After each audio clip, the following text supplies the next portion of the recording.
Okay, let's start the show. For Thursday, January 9th, 2020, welcome to This Is Only a Test, the official podcast of Tested.com.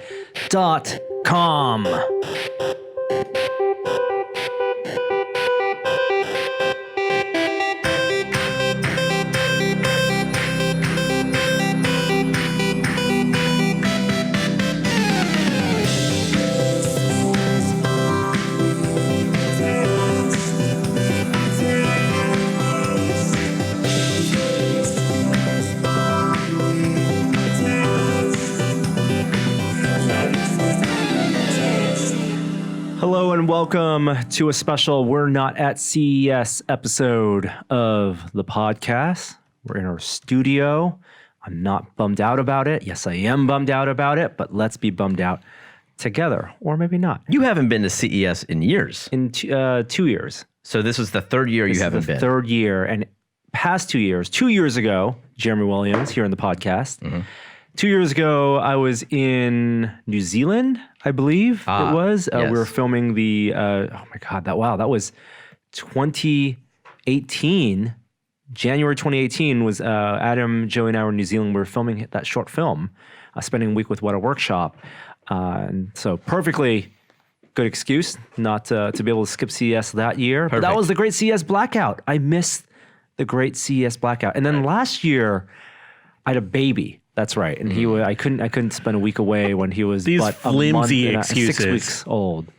So, and this year my excuse is, well, we just made the decision not to go. All right, you didn't know what would be announced? No, I mean you never know what's going to be announced. Bezos TVs, that's not what I was excited for. But I completely understand that CES is not the type of trade show that you're expected to see world-changing technologies unveiled at. I don't think it's ever been that show. Yeah, maybe decades ago you saw some, you had some game consoles shown there, and when Microsoft had a big presence there, you got some announcements, you got the first look at Windows, new versions of Windows there. But a lot of the big companies, software companies, have their own conventions now, and really the last big tech that CES, consumer electronics, the CES was good to check out was HD TVs and maybe even 4K TVs. TVs kind of have anchored CES, and that's been on the wane. You guys used to go and cover the 3D printers when that was a thing, right? And we saw that become a big section and then get scaled back down to a very small section. So definitely, ups and downs in terms of trends. I think cars are definitely a big trend. The car companies who do the auto show circuit have the money and infrastructure to set up.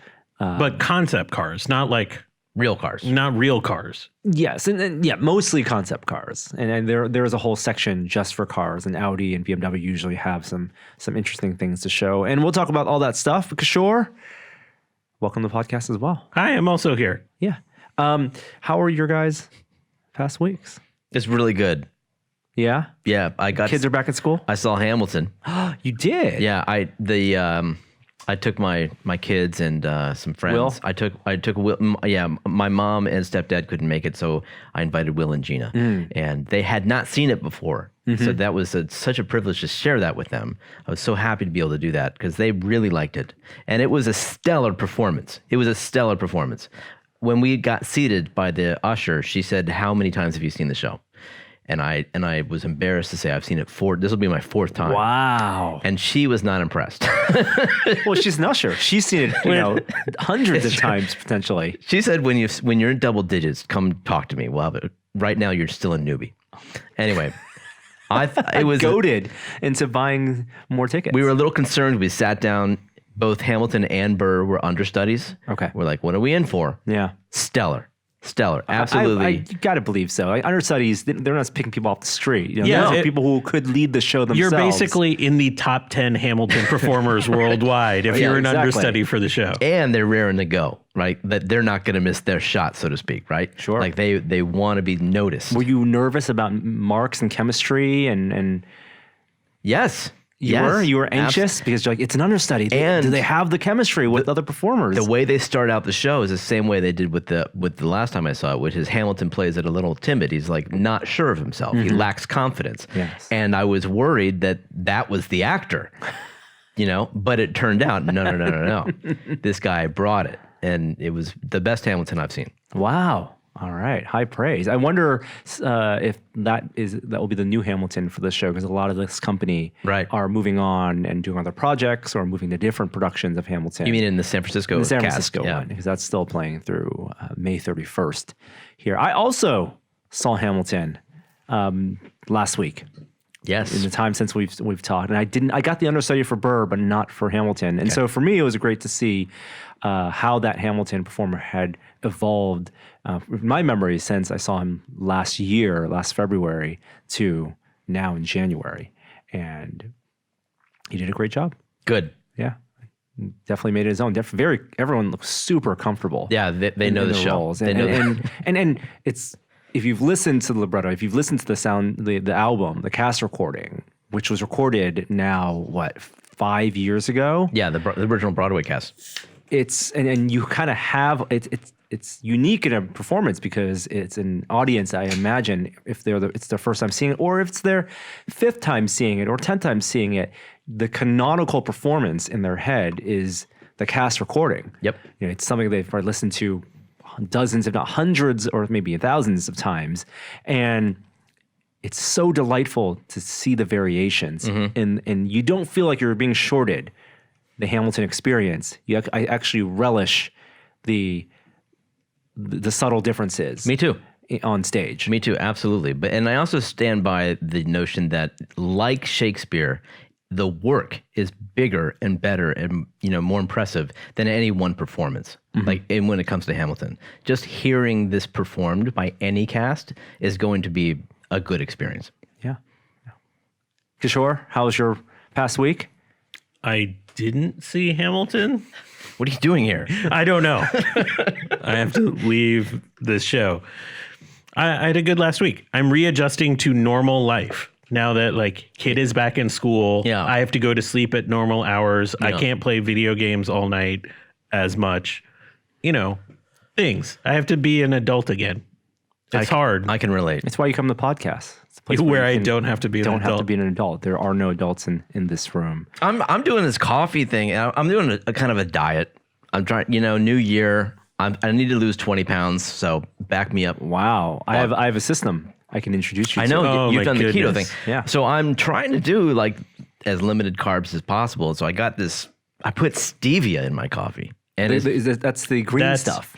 Gross. I'm really having a hard time with it, dude. It's gross. That's why. Yeah. And I'm somebody that drinks my weight and aspartame. Stevia is the worst. So you're yellow stuff. Oh yeah. Me too. I'm yellow stuff all the way. Okay, I might do yellow next time. Yeah. Red stuff is gross. No, blue stuff, no. Green stuff seems overly fancy. And it's all bad. And then the brown packets, that's just real sugar. Well, that's sugar, dude. That's sugar. Yeah. That's my favorite. Are there any colors left for a sugar alternative to claim? Plenty of colors. I'm waiting for the Vanta Black colored sugar packet. A black hole of calories. Yeah. Yeah. Yeah. That's good. Bright orange. I go with that. No, I'm all about the aspartame, the Splenda. Yeah.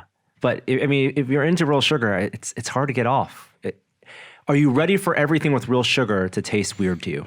I'm ready to forget what sugar tastes like and be okay with the fake sugar. I went to the grocery store yesterday and I asked for where the fake sugar is. And he's like, what? And then he was on me you just gotta have regular sugar. He's like, he's not supporting me in my whole diet initiative here. And I didn't appreciate that. But I had to do it on my own. And then I didn't even go home with it because I felt so it was gross. I didn't want it. There is what is it? Crave is a sugar alternative for baking. Crave or something like that. But yeah, there are some fancy, plant-based sugar alternative sweeteners that you can find in the sweetener They try aisle. to fake you out. There's good Swerve, that's what it is. There's fig sugar, or date sugar. That's sugar. I know, but they make it sound so natural and wholesome. No. I mean, it's not high fructose corn syrup, but it's still it's got the the carbs. only advantage with some of those sugars is the ratio of fructose to dextrose and some of the other complex sugars is different. Yeah. So for some people, that actually aids in some of their processing and the weight that's on your liver. Same with some of that agave. But that's that's pretty minimal. Like, the key is just, and this is coming from me, so take it with a pinch of sugar. It's just moderation. It's all about calorie intake in the end. I will say intermittent fasting, which is a fancy way of saying stuff. Just a fancy way of saying don't eat before you go to bed.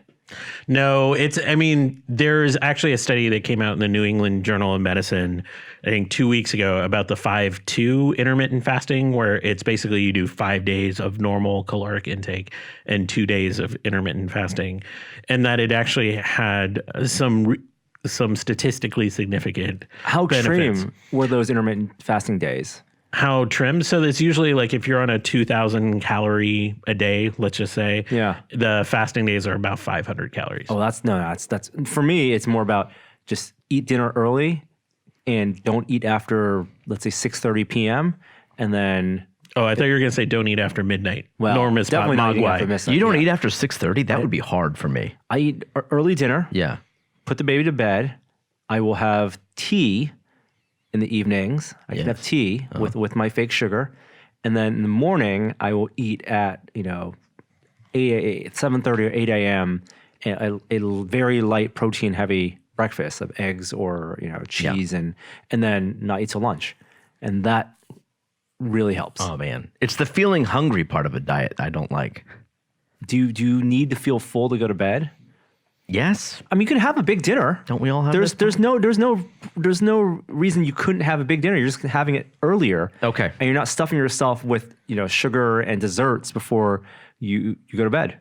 Okay. We'll keep track of you. You use an app, Jeremy. Yeah. There's an app for that. Okay. All right.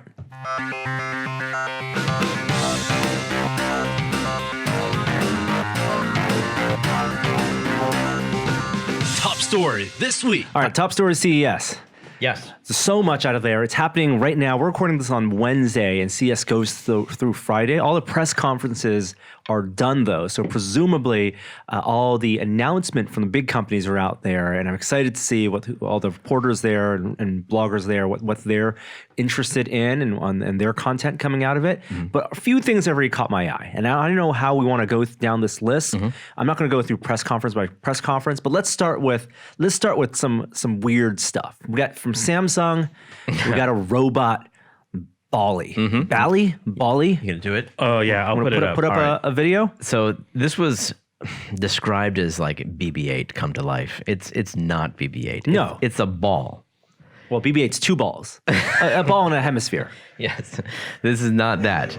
Oh my, we've got live volume. We got audio. No, you do. So no audio needed. It's a big tennis ball that rolls itself around on the ground. And I got to tell you, like, this video is so unbelievable. You think there's a string? It's a magic trick. It also also teller. It's not the rolling around that is not believable. It's everything else. Yeah, it's like, whose house looks like that? My house has never been that clean and minimalistic in my life. There's a beautiful woman who lives by herself on a seaside mansion, and she loves her robot. If you see you want someone. This is her and her corgi. This is him. You want someone to look at you the way she looks at her robot. Okay? Oh no, this is a Peloton ad all over again. So it rolls around. It wakes her up, supposedly, and she's delighted to see it. She talks to it.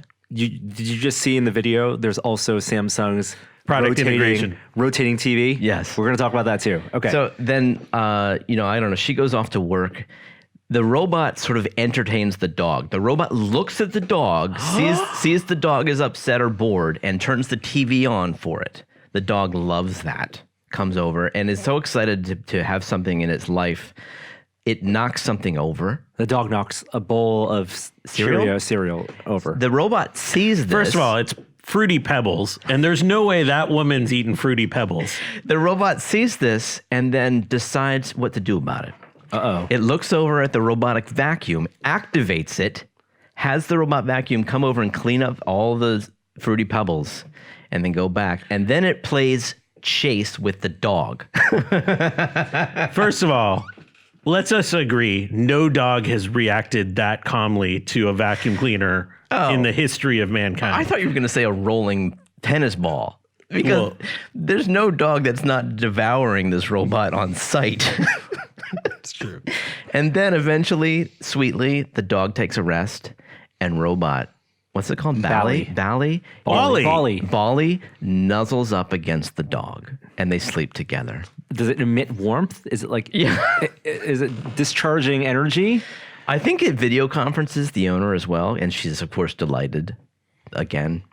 On her Galaxy Note 10. Now, the only way I see any of this happening is if she's actually directing it. No, but that's the promise of this isn't just the mechanical ball rolling around with the camera system, but in this ad, and they have not been forward about any of the details of how any of this is supposed to work. This is very akin to one of those research videos, like the dream of the future. Although on stage, Samsung's CEO had Bali in 5 colors behind him.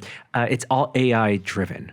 So theoretically, there are APIs that owner can tap into and say, I have these number of Samsung or Samsung affiliated devices in my home, and it can do things like be a remote control, IR blast the TV, right? Direct for some reason a Roomba. Is this Mechanical Turk? Is there someone remotely controlling this? It isn't the controlling of the devices that's unbelievable. It's the contextual awareness to control the devices that's contextual need. Who wants or needs this type of robot? I think we should go to an expert witness around this. Jibo, what do you think about? Jibo's been deactivated. I wish I had legs. I mean, we saw the robot come on stage. It was there. It can roll. And BB-8 can roll on stage too. It rolled towards the CEO. When he walked away from it, it followed him. And then he approached it and intimidated Bali. And then Bali backed up. That's all we saw. And then he said, Bali's got to go. But let's see what else Bali can do. And that's when they rolled the video. They don't need, I think they overreached, right? It's like when Amazon first released the Echo devices, all it needed to do was be a good speaker. And the first generation one, to some extent, was an okay speaker. Right? You don't need to sell people on a promise of an AI that's going to do all these crazy things, all these kind of niche features. Sell it on one thing. Echo did well because it was a good Bluetooth speaker, and then slowly the features came out, and they put however many thousands of engineers behind it, and now it's a whole platform.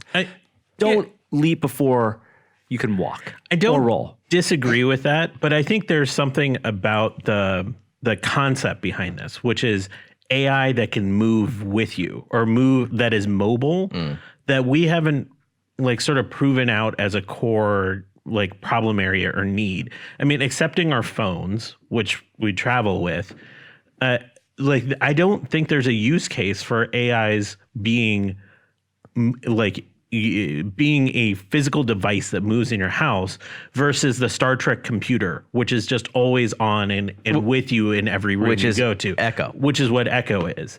And for other devices, for other companies, it's the smart assistant in the phone that you have on you at all times. Samsung has that already.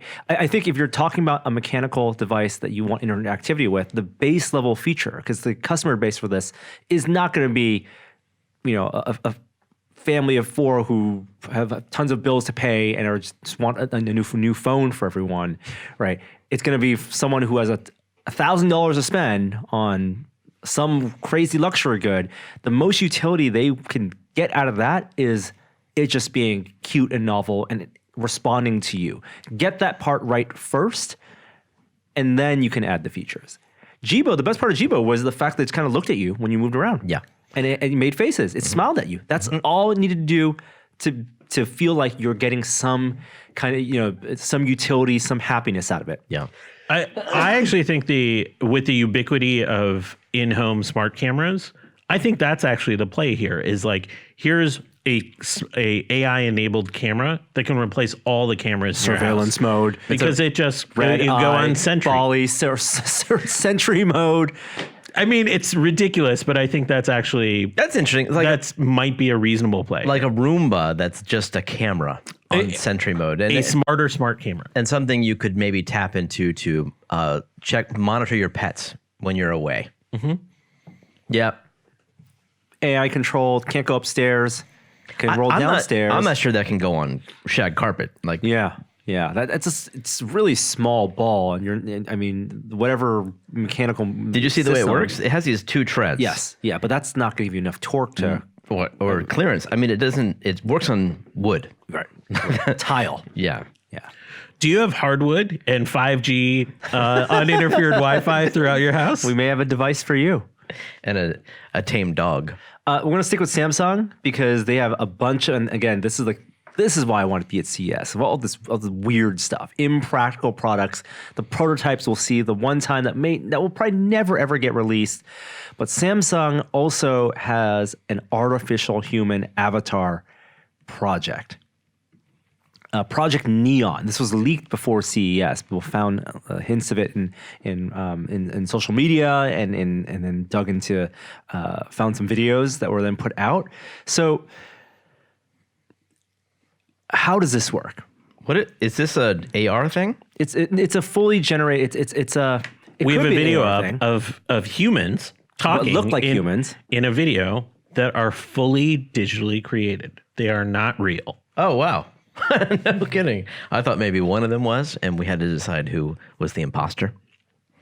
So, but it's essentially they're deep fake generated avatars, as opposed to creating a 3D model and using like kind of the old way of creating digital avatar, which was to model and rig a volumetric model, right? This is just video, and it's done using deep learning and just databases of imagery. And so none of these are representative of real people, but they can, using essentially deepfake technology, they can emulate voices and movement. And this would be the visual avatar to whatever Samsung's, their Siri equivalent would be. Are they going to put some sort of stamp or encoding to kind of prevent this for technology from being used for ill? Is there a way to even consider that so it's not a real person? Because I think that makes a difference to me. Like, I can imagine being on an airplane and watching the safety video and it being a digital person now. Yeah, does that matter though?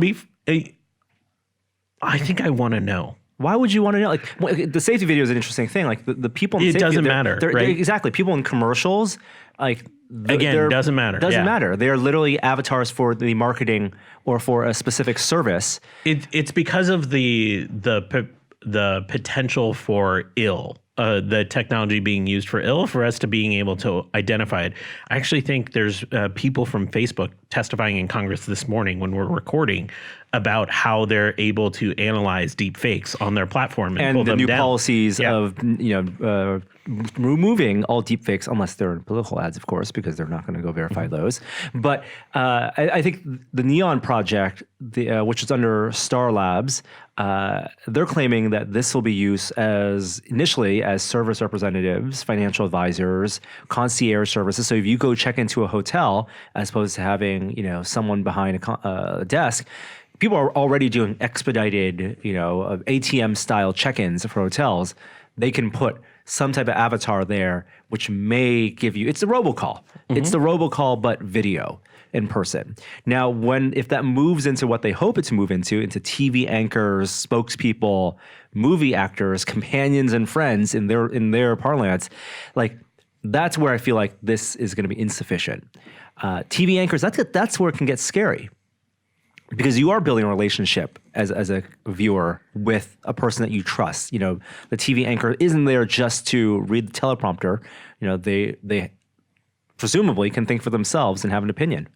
I think anytime there's a presumption that you're talking to a real person, and so even in the hotel check-in, it needs to be really clear that this is not a real person you're just talking to via teleconference, because it changes the entire perception of the experience. Well, if the expectation isn't that you're going to be chatting, making small talk with this this deep fake robot. Did you catch that Dodger game last night? And I know. or maybe they'll give you the small talk. If you're checking into a hotel at CES and you see and they have a neon avatar checking you into the hotel, they might give you some buffet options or discounts or whatever. This is Minority Report all over again. It's the avatar at the side of the Gap, wall, calling out your name and asking you about, the pants you recently bought.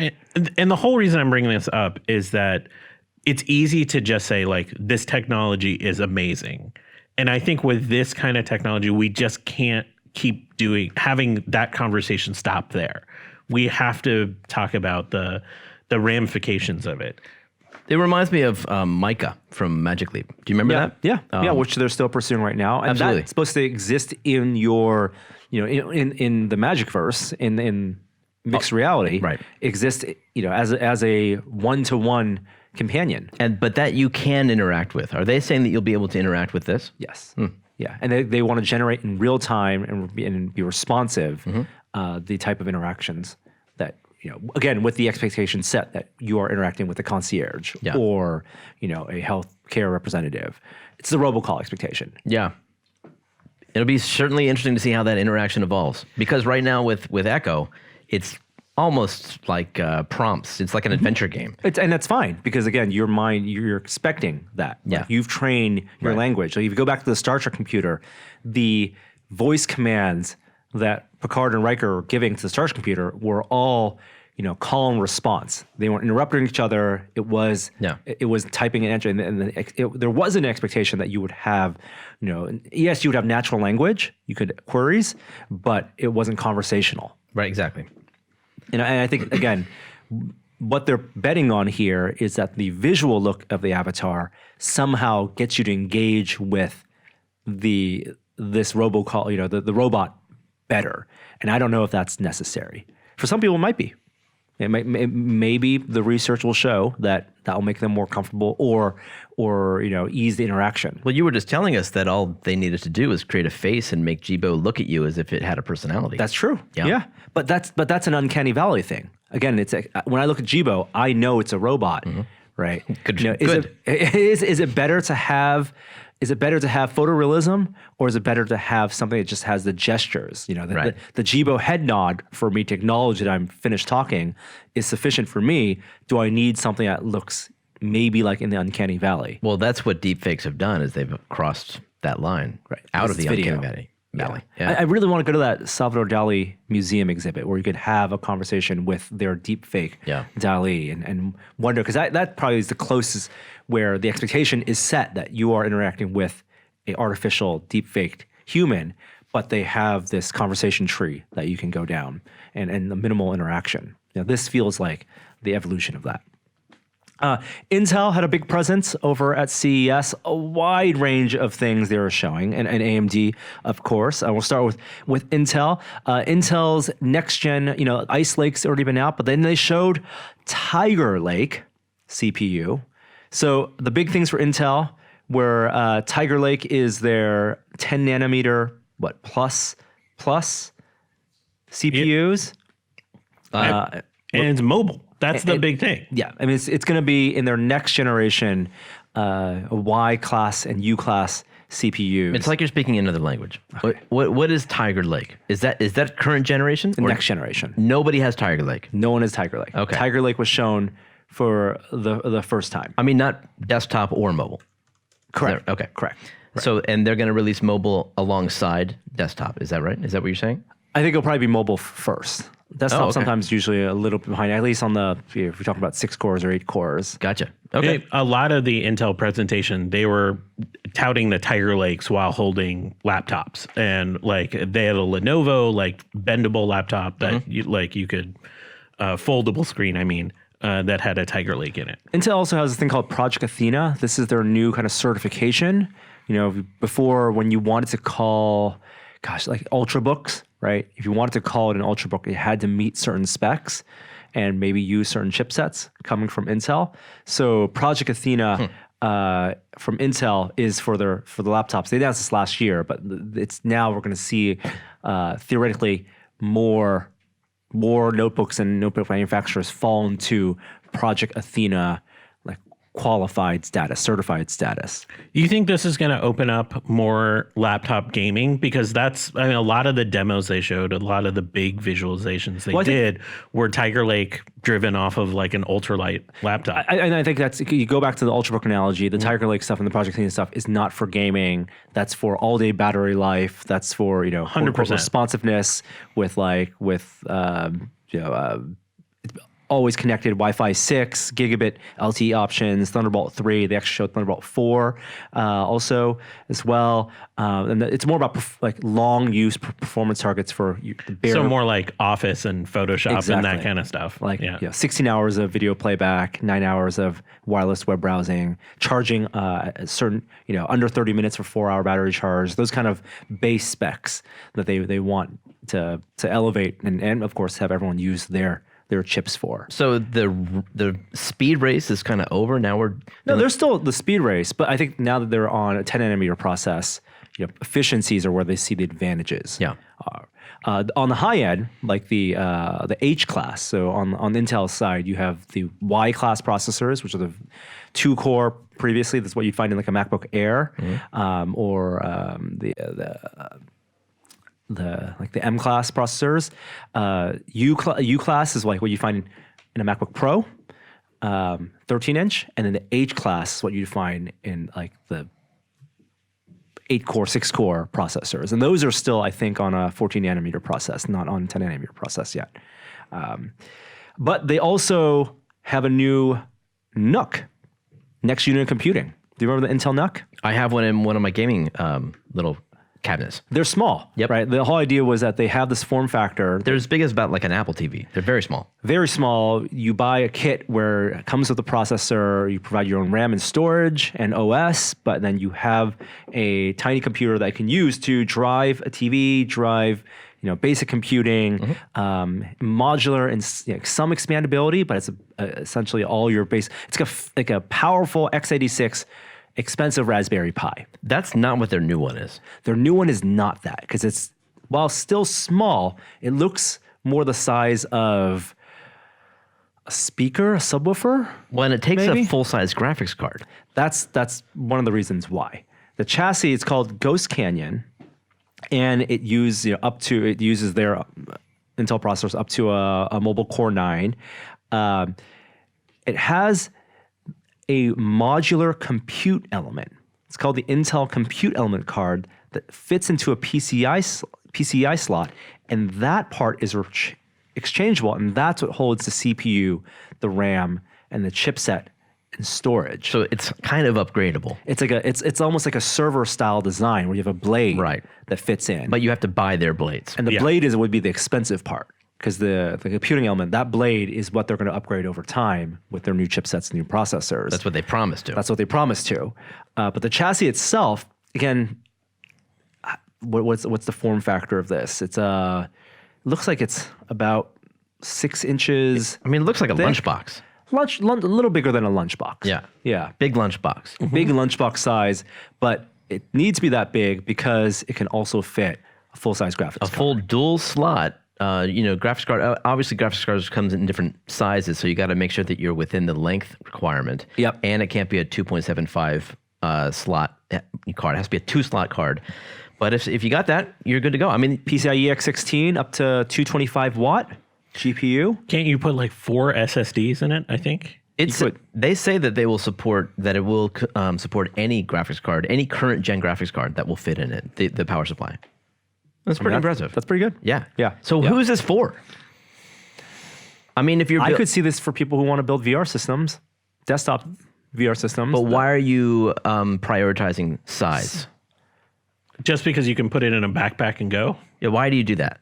Are you going to LAN parties? Are you demoing VR to people on the road? Maybe for installations, for location base. Yeah. Right. If it needs to be slotted and you can't have a big tower. It's kind of like it's their version of the mini ITX system, but it's easily upgradable, and they're selling it as a kit. Yeah, well, upgradable with their parts. Yes. Coming out later this year. Other things from Intel. What other? The DG1, the GPU. Yeah, discrete graphics are back on Intel.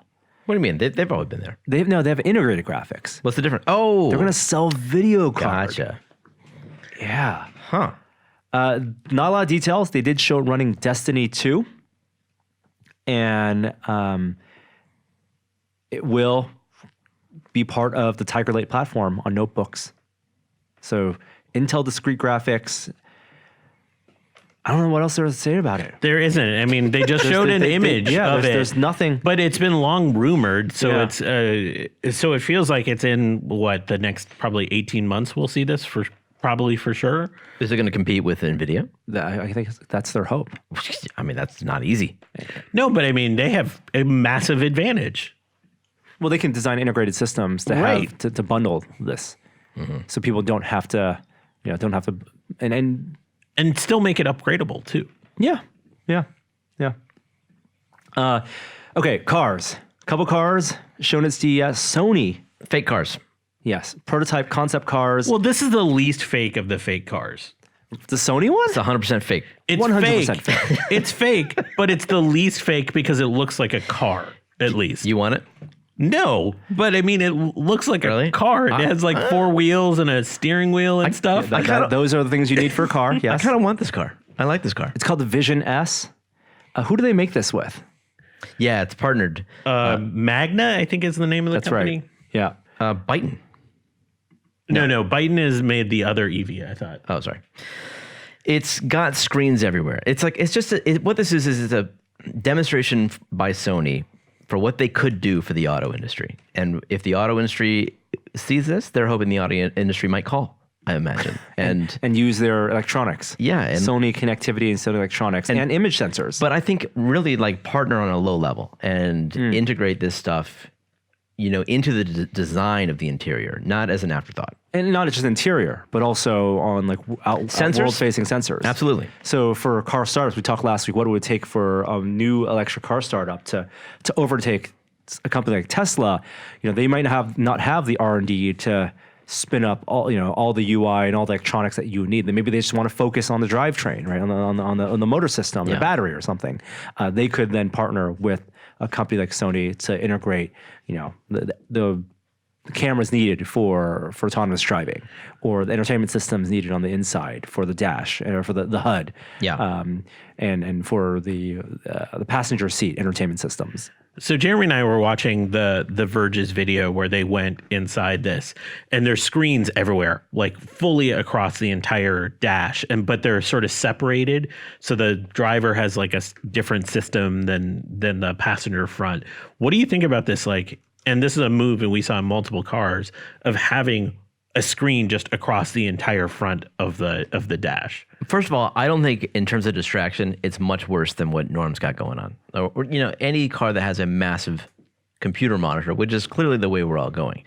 This is just stretching that monitor across the natural physical structure of the dash, which I think is more aesthetically pleasing. I actually like this. One thing that they show here that I was surprised Cybertruck didn't do was they have side mirrors, but they're not mirrors, they're cameras. And they put the displays on the inside tilted towards you, kind of, Night Industry 2000 style, where you've got little, basically monitors of what the side mirrors are seeing. That's what Tesla originally wanted for the Model X. Always on? Cameras. Little tiny right, but cameras. Where would those monitors be? That's a good question. I like this. You like that they added 2 displays. Yeah, it's always on. Very to the smart. left and right. But you still don't solve the parallax problem, the eye tracking. No, that's true. And the rear view mirror is also a monitor, but I imagine it's like the Bolt where it's interchangeable. It's cool. I mean, I think this is a beautiful design. You like the idea of a ultra wide. Yes. And there are car companies doing that. Startup electric car companies. I think one we talked about last week, doing that, like a 42-inch display. What, from a UI perspective, what does that give you? Why shouldn't it be? First of all, it looks seamless then. It looks like instead of like all these buttons and knobs everywhere, you just have one clean minimalistic look that's continuous. Oh, I drive a Model 3. I'm down with the minimal, right? Yeah, so but I don't know why you would need that expansive a canvas. Well, divide it up however you want. But isn't that more room for failure? Isn't like replacing one giant screen, if you have any type of damage, more troublesome than if you had 3 screens? Sure. I mean, And but what does the passenger need the screen for? They it's have their just phones. entertainment. Oh, I imagine a passenger would rather look at that screen. You think so? Yeah. Yeah, I imagine, especially if they can maybe even project their CarPlay up on it. Who knows? But it's just, I just imagine having that space used for basically like doing what Steve Jobs did to the keyboard, which is just like make it digital. Like just make everything digital and then it makes sense. And by the way, I'm totally not a proponent of digital interfaces until we have self-driving cars. But this is such a concept. I imagine we'll be much closer to that by the time you start seeing this. I know Tesla's putting all sorts of entertainment options on their cars for the screens, right? Like that you can play games, you can watch Netflix when you're parked, you can, browse the internet. But I feel like with phones, you don't need that, and I don't know if people are going to gravitate toward wanting to interact with the entertainment systems like they do, like they're watching TV in a car when one, yes, they already have their phones or tablets, and two, there's the world you can look at. I'd rather have more glass to look at the world. What? But that's not covering up the world. It's not, but it's about the design intention. Like when you're putting that big of a screen there, the intent is People look at me, interact with me. We put this here so that you as a passenger are encouraged to interact because that's a selling point. I of this believe car. you speak for all millennials when you say, if you put a screen in front of me, I must look at it. I must interact I think with that's the design intent. Yeah. Right? Why would you have this beautiful screen there if not the purpose was for you to interact with it, consume, buy songs, download movies, look at ads. It is a Sony concept car. So of course that's what the intent is. Yeah. But I kind of agree with Jeremy. Like even make it digital and then you have a modular space to do whatever you want with. Like it could simply be used to control some of the things that have always been on the driver's side, like the air conditioning settings, the windows, all of that kind of stuff. But you don't need a wall-to-wall, door-to-door screen for that. You have a car that literally has karaoke mode for its passenger. Okay, I'm just saying, like, that is something that you have. I don't think it's something that needs to be used. Imagine if that karaoke mode was right in front of the passenger. How much better would that be? I guess my question is, how much of the riding in a car experience do people in the future want to be basically another computer that they're interacting with? Like an airplane. Like an airplane. Yeah. Isn't that where we're going? That's what self-driving cars are. I guess as the world becomes more dystopian and there's fewer reasons to look out into the world, distract yourself with Moana in the car. You'll be able to do a FaceTime with the passenger. Oh my God. Yeah. Why turn your head? Why have your... You can have spatial audio with that too. You can make it sound like with speakers that the passenger you're talking to is actually coming from behind you. I don't know. I mean, this is nowhere near as futuristic as Mercedes' car. Let's talk about that. Okay, so let's talk about the Avatar inspired car named what? The Avatar? AVTR. I'm sorry, so hip. Avatar. Avatar.car. So this pure concept car. It has... Well, and to be fair, like Sony is not going to make that car. Okay. Sure. Yes. The Vision. Yeah. Yes. Yeah. So this is the same thing. Yeah. Mercedes isn't going to make this car. Yeah. So we're playing the video The Verge has, and you can see in the, I guess we can stop it now, but the tires, are those real tires? They light up. No, it's like your tank. They're omnidirectional. Yeah. That's the interesting part. Okay. You can actually go sideways. Horizontally. Horizontally. I guess if you think about it from the driver's perspective, so you can go into a parallel parking spot directly. Yes. The back also has this pulsating kind of breathing animation. Right. What's the deal with that? It's a bunch of panels that can move in various directions, and they describe it as a communication tool so that you can communicate with pedestrians and other cars. To me, it seems like an aerodynamics feature. You could increase the force down on the car. Yeah, like you're adding speed holes to the car. Holes. Yeah, right? Like going into an overdrift. You've seen iRobot; those cars go fast. Yeah, I guess. Yeah. I mean, assuming that the wheels aren't magnetic. There's no steering wheel. It's got a single. What do you call it? Like it's not a joystick. It's almost like you hold your hand over like a control module and it lit up and it senses you. Yeah, and then you become one with the car. And that's how you directed. Of course, it normally is driving itself. The cabin inside looks so much like a cave. Is that a projected image, or is that supposed to be a screen? It's a projection mapped Center console image over the center console. It's like a giant T. It's like a organic curvy T that's, I don't know, a little Tesla logo like. And then it gets projected who knows what, but that becomes your dashboard.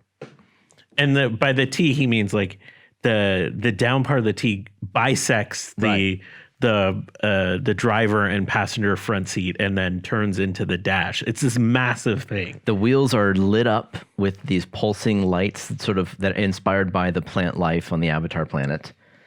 It's out there. I can't wait for this to be the next Batmobile. Right, like the Batman 1966 was just a repurposed concept car. Like, this is never going to hit the streets. You know? I feel like this is the beautiful cousin of the Cybertruck. Like, it's clearly from the same comic book. Well, if we're going to play along with the kind of ridiculousness of this, what do you think about, instead of screens, projection mapped on the surface that you can actually, interface with? I'm not a fan of projection inside cars. Contrast is not good enough. Yeah, it's not resolution isn't good enough. Yeah. We're talking about a car that can go sideways. Let's just make the assumption that they can get there. They solved it on the short throw projector. You put your hand over the projector. Shadows. Oh no, shadows everywhere. Yeah. Yeah, not good. No, I'm not a fan of projection for displays. It went away. Inside cars. I made it go away because it was back, maybe rear projected. Yeah, if it was rear projected. Yeah. I thought it was still cool. You're not a fan. You like this even less than the Sony car. Yeah. You're not impressed. Yeah, not impressed. All right. I'm glad they made it. I mean, I think that, like, for their team of prototypers and fabricators, like, good for them. But like the message you're trying to get across, it doesn't tell me, ooh, Mercedes, you're forward thinking, like time to invest in some Mercedes stock, because the vision they have going forward is how I see cars in the next 20 years. IP tie-in doesn't make sense with Avatar being like, this was like inspired by, I don't even remember the name of the land in Avatar. Pandora. Pandora, yeah. The world of Pandora. Where's that unobtainium? Does it run on unobtainium? What are you talking about, dude? That's Marvel, isn't it? No, that's vibranium. Unobtainium is the mineral on Pandora. I forgot that. That Giovanni Ribisi is trying to harvest. It's why they spent so much money killing all the indigenous folk, the Na'vi of Pandora. We're going to get to Pandora also. All right. Okay, a couple more things from CES, things that caught our eye. Impossible Foods announced a new pork product. The other way, kind of a surprise. All right. Yeah, well, their first product was red meat. That's true. And now they it's not chicken. They went with pork. Yep. Because it makes it ground pork. They did ground beef substitute pretty well. Yep. It's now in Burger King. It's widespread. I think it's ramping up. So now they have pork sausage. You can do theoretically dumplings. What did they offer? What kind of pork? They offered foods? 3 things. I remember they had a banh mi sandwich with essentially their grilled impossible pork. They had pork dumplings, char siu pork dumplings, and I can't remember what the third thing was. I think it was pork meatballs. So they didn't offer like a pulled pork barbecue.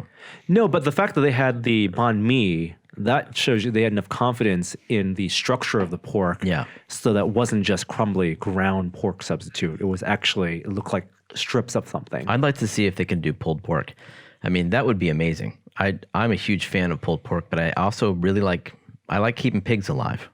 So I'd be in favor of that. It's all a texture thing. I think that's what's really interesting about it. I think they've proven they can create something that withstands cooking, that like lives up to our expectation of how things will taste. So it's all about the texture component for me. What about bacon? That's what they said they're on track for. That's the highest bar. That's the killer app. That's the killer app for pork, at least pork-based products. So the killer app is actually chicken, and they're having a really hard time doing it. Oh, really? Yeah. So like if you make a really good chicken nugget substitute, the market is massive for that. Right. And there's all sorts of analyses that said like that is a very hard thing to mimic. They could probably do the McRib. Totally could do the McRib. They could probably do a chicken McNugget already. That's what they can't do. But I'm assuming they can't get the texture of a real chicken breast nugget. No. Like that would be hard. Chicken tender. But like chicken McNuggets, that's multi-chicken. That's like been like they use a reverse vacuum to blow all the meat off the chicken bone. Yeah. I think we are going to see the a pork sausage version come out in Burger King. Like in a Chris sandwich or something like that. They have that relationship already, right? Yeah.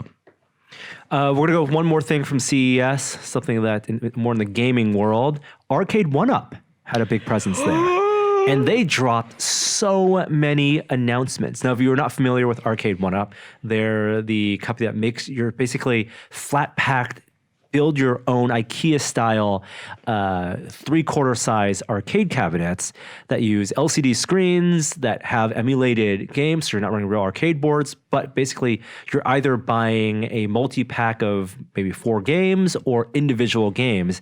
And they've designed custom cabs that emulate the look of classic games like Burger Time and Ninja Turtles and Street Fighter and Star Wars. Risers to bring them up to normal arcade height. But they are scaled slightly down. Much smaller. Very fun for people to mod. There's a great modern community for Arcade 1UP to use them as basically the physical chassis for a MAME emulator. You can totally do that. But a lot of people aren't modding them, it turns out. No, people collect them. People collect they line their caves and their basements because the art is so beautiful. Well, and because the price is right. Like compared to arcade games, they cost about the same as a console. Like they cost maybe $300. If you get them on sale, they can be $75. $75 for like a Space Invaders. Exactly. Yeah. To spend the 45 minutes to put it together, but then you have a dedicated Space Invaders machine that you can play in your basement or your living room and it does anytime. Cool. So what did they announce at CES? They've announced a lot, and not just in this line. Like their big one that they put as the focal point of their booth is the new NBA Jam cabinet. They built a humongous version. You have to climb up a ladder to go play. They did that at New York Comic Con. They had the Marvel vs. Capcom, giant one. But yes, NBA Jam. Now they have come out and said they don't have all the player licenses, and so their modded version of it will miss 3. I think 3 players won't be there. I don't know who the 3 are, but they may patch that later. Well, it does have Wi-Fi capability because it's also the first NBA Jam that's multiplayer over the internet. Jump in. So you can be playing a game that has a couple open spots. That might be a killer feature for their platform going forward. Anyone in the world can do a search. You can have friends. You can do random games. You jump in, and they just appear in your game.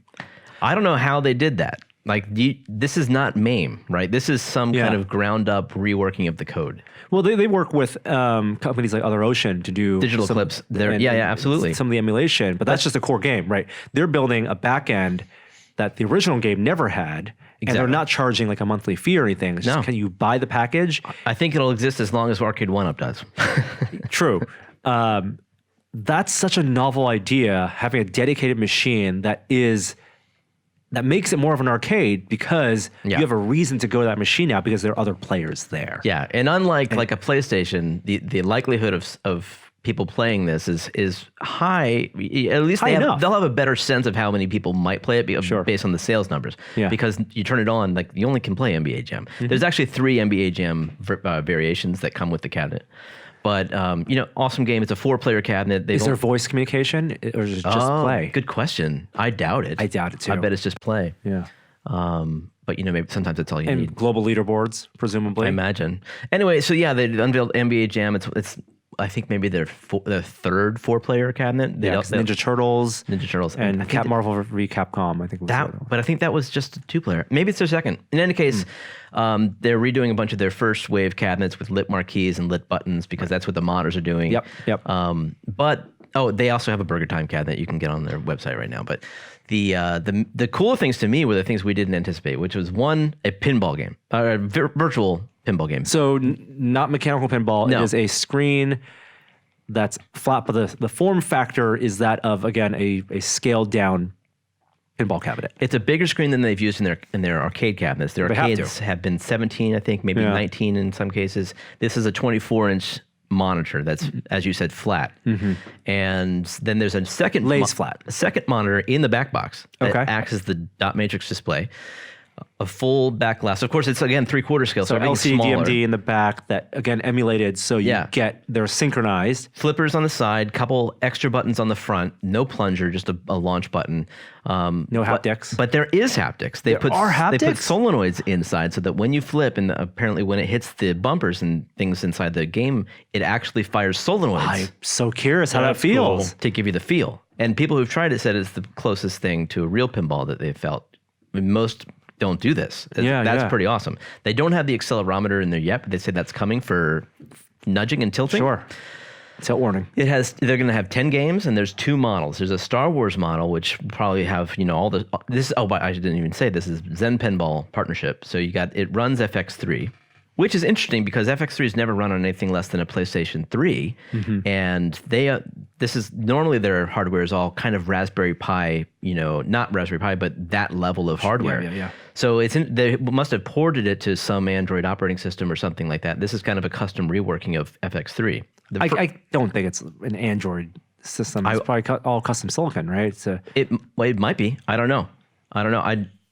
The Other Ocean would know, but I'm not sure they could talk about it. Anyway, it's going to have 10 games. There's going to be this Star Wars one and an Attack from Mars one. And the Attack from Mars one is going to also have 10 games, presumably all Williams Bally games. Wait. 10 games in one cabinet? Yeah. That's a lot. Some of their arcade games have had 10 games. But those are all been like variations. Sometimes when you buy a 10-pack one at arcade, it's like... It's all Pac-Mans. Exactly. Like it's like the 5 version of Pac-Man, and it's like, here's the Galaga pack of all, but you're always playing same versions. Because their business isn't to sell you one machine that can do everything. No. They want you to, like the cabinet... Line your wall with them. Yeah. And previously, my concern for this company was that too many people would just get them and mod them and turn them into game cabinets. Me too, but apparently not. Like you look on YouTube, very few people are doing that. It's a lot of people who are collecting them. It's not difficult to do either. I mean, but... Well, for you and me, but a lot of people, they don't want to deal with replacing the monitor controller board. Especially if you can buy it for like $150, right? A cabinet. But I think the online connectivity of an NBA Jam, like that being that, and also pinball, and with pinball is one you're not going to easily be able to MAME or do virtual pinball. Not without putting a PC in it. And also tap into their motors, to their solenoids. Exactly. Yeah, you will be able to easily. But that will also be Wi-Fi enabled, but they're not saying why. So potentially it could just be high scores. It might be multiplayer. That would be awesome. That would be so cool if you could do multiplayer pinball. I wish I was at CES right now. I want to play this. Okay, so anyway, the Attack from Mars cabinet looks pretty badass. That's a fun game. It looks like it's a fantastic game. All its Williams Bally games, and Zen Pinball has had the Williams Bally license for the past year. They've made, I think, 8 games, so I don't know if I can round that up to 10. Anyway, it won't be out until the end of the year, so maybe there's more coming. Oh. So they haven't announced what the other 4 games are? No. They haven't announced anything. Like, very few people even got to play these. They were up on pedestals rotating around. These aren't coming out until Q3, but they're only going to be about $500. That's... I mean... You're the guy with the highest bar, right, for quality on this. Dude, I'm not a big proponent of video pinball. It doesn't feel like regular pinball, but $500, I mean, that's how much their premium arcade cabinets cost. And then for this, you get 2 monitors, you get like all this unique... If you're getting 5, there's no, and for pinball, it's not like the 5 games are going to be this... 10 games. I mean, but per cabinet, yeah, it's not going to make those 5 games are going to be just very easy, like, variations.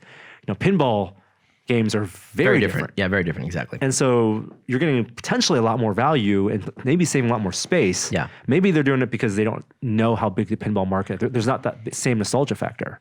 Maybe so. I don't know. I'm surprised, but they are doing an Attack from Mars, which is crazy because that is a game from 1995. I mean, that's one of the reasons I would be more attracted to that one than the Star Wars one, which is based on the 2017 Star Wars. It's based on Zen Pinball's own games. And it's not the Star Wars. No, not the Stern game. Okay. And they play completely differently. The Zen Pinball originals are much easier games. The balls last a long time. Their Williams Bally recreations are actually much more realistic, and I like them a lot. And by the way, it is 10 games per cabinet. Like, it is 10 Williams Bally games. It's crazy. Okay, so I'm excited about that. Q3 this year, but they also had some other things. They have some of the stuff is not even worth talking about, but they have like a big joystick that like what is this? It sits on the floor, Like a living room. Yeah, it comes decor. Comes up to your waist. No, it's a party game. They have a big Atari 2600 joystick and a big Pac-Man joystick. It sits on the floor. It comes up to your waist, and you move it around. Like, you remember at the Exploratorium when they were doing the multiplayer Pac-Man game? Mm-hmm. You do that, and but it's just one player at a time. And you can play Pac-Man on the TV, and it's a party game, and it's just goofy. They also have a sit-down version of their Star Wars shooting game, and they also have what I think is most intriguing is like the Father's Day present of the year, which is going to be these miniature consoles. So you know how Nintendo's done their version of the NES Mini, and that kickstarted all this new mini stuff. This is monitor included, miniature Atari 2600s, ColecoVision, Intellivision, and I think a C64. Miniature console with miniature controllers that work with its own miniature monitor. In the case of the 2600, it looks like an old 80s television set. Big wooden cabinet, sits, like a 4-inch screen. And it's tiny. And it's just, you want this on your desk. It's just, it's going to be and it's maybe $50, and it runs 10 or 2600 games. And it comes with whatever licensed games they have. Yeah. It's just really, really cute. No one else is doing anything like that. Then they're also entering the market, the HDMI connected market, where you just buy a controller and you plug it into your TV. That's a lot of product. They're just, and I'm worried that they've overextended. You know, like they were highly focused on these arcade cabinets, and now they have like 5 different, entirely different product directions. Lines. They can't focus on one thing. Hopefully, like they're just teasing out what's going to work and what's not. Of course, everything's labeled with pending license or approval. Sure. Like at CES, these aren't necessarily products that will surface in the form that you see them. That's why we got to be at CES. All right, before we wrap up the CES talk, I said we'd talk about AMD. AMD also announced their big mobile part. This is what's going to rival Tiger Lake. It's Ryzen 4000, and it's a 7-nanometer part. First laptops coming out this year, early this year, this quarter. They say 100 laptops will have this by the end of the year. They can get 8-core, 16 threads. So that's a flagship part for 15-watt TDP. When on the Intel side, we don't even have Ice Lakes yet, but the 10th gen and currently the 9th gen, 8 cores are all in the 45-watt range. So massive efficiencies, and in their benchmarks on Cinebench and 3D Mark and Premiere, they say they smoke the Ice Lake i7s right now. So AMD's been doing really well on their performance per watt ratio on the Ryzen stuff, and this is a 7-nanometer part, which Intel doesn't even have anything close to that yet. I just want to say you have retained your focus on processors and ability to talk about them long after you graduated from Maximum PC. It's all about when you're in the market to shop for a product. I've been looking at laptops. I've been needing a new laptop, and I've been looking at whether to get an MSI system or maybe even a MacBook Pro. But gotcha. But I want to get the right time, and looking at Ice Lake, Tiger Lake, and right now the Ryzen's 4000 series. There's one other thing I wanted to throw out there. It's really silly. OnePlus had a concept phone. Did you see it? I did. It has this silly feature, but I thought it was fascinating. It has this electrochromium pane on the back that essentially you can pump electricity through it and it turns a screen opaque, just like you see in Windows, and has that ability in front of the camera. So you can essentially turn the back opaque and it prevents you from seeing the camera. Right. It hides the camera. It hides the lenses in the back. So it's flush to begin with. Yes. Mm-hmm. Yeah. The hump is gone, but not only do you not see the physical lenses, you don't even see the image of the circles because why? Well, you had a reason why. So one of the Verge writers said that you could use it as an ND filter. Boom. And I was like, I have to ask Norm about that. What do you think about that? Could you actually use it as an ND filter? So I forget which writer was doing this. He actually did try to use it as an ND filter, like pointing at the brightest thing in the room. But if it's not calibrated for such, then what's the point? Said like the thing is the software has to catch up to it. It just assumes that it's going to be exposed low. And at those size sensors and those aperture lenses, like you're not opening you're running high ISO anyway. The reason you would want an ND filter is if you can't reduce the ISO because you're letting in so much light, too much light for the aperture that you want it at, to get the shallow depth of field, that you can't have your shutter to be as low as you want, right? So if you're shooting with a DSLR and you want to film, because you're filming video and you want a shutter, to be, your shutter angle to be 180, you want to be shooting at 24 FPS with a 1/50th of a second shutter. In bright light, you can't do that and maintain the brightness because ISO can only go so low and you'd be overexposed if you shoot at 150. So, why not just release a case that has a built-in ND filter as the back of the case? Because then it's in a case. You're not wrong. I like the concept purely from the miniaturization of that electrochromium tech. I think that's a cool application. And I'm sure it could have applications outside of phones. I don't know what. Okay, so that's my question. Do they make sunglasses with this technology? Not that I know of. Or just regular glasses? Because they make photosensitive glasses that dim on their own. But I want active, rechargeable. I want to control with a dial or a slide of my finger how dark I want my sunglasses. And this is the other question is, how granular can you control the opacity? Is it right now you can't. You can't. Right now it's kind of on off. And that's but much theoretically less useful. you can, because they have panes of glass where, depending on the amount of electricity you put through, will change the opacity a little bit. There isn't on an even distribution, and yes, but not necessarily. But you won't be able to control it like a slider from 0 to 100%. It seems so anti OnePlus, like the kind of frivolous features that you see a lot of concept phone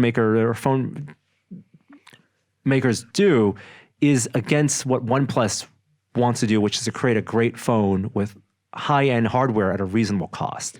And yes, OnePlus last year, OnePlus 7 Pro had like the retractable, camera, and that was in service of having a no notch on their screen. Maybe their engineers are bored. That's adding mechanical complexity is unnecessary. They're bored. They can't just go getting the cheapest parts and put together the best phone they can. That's boring. I don't think the engineers are bored. I think that they think the market responds well, and the only way they can get attention is if they do a novel feature like this. And to be fair, they're getting a ton of attention. We're talking about it now. People have been putting videos about this thing. It was a way to stand out at CES. Unless the cost is so low, even if the cost was like marginal for them, that doesn't mean that it's going to be it's going to be non-zero. For the consumer, I don't think it's a valuable way to spend their time and money. I don't know. I mean, we were talking last year at this time about like fingerprint sensors that were integrated into the phone. We haven't seen that concept really take off either. I think it's fun, and it's a reasonable thing. Oh my God, are we in the top story still? We're in the top story still. All right, let's move on. Jesus Christ.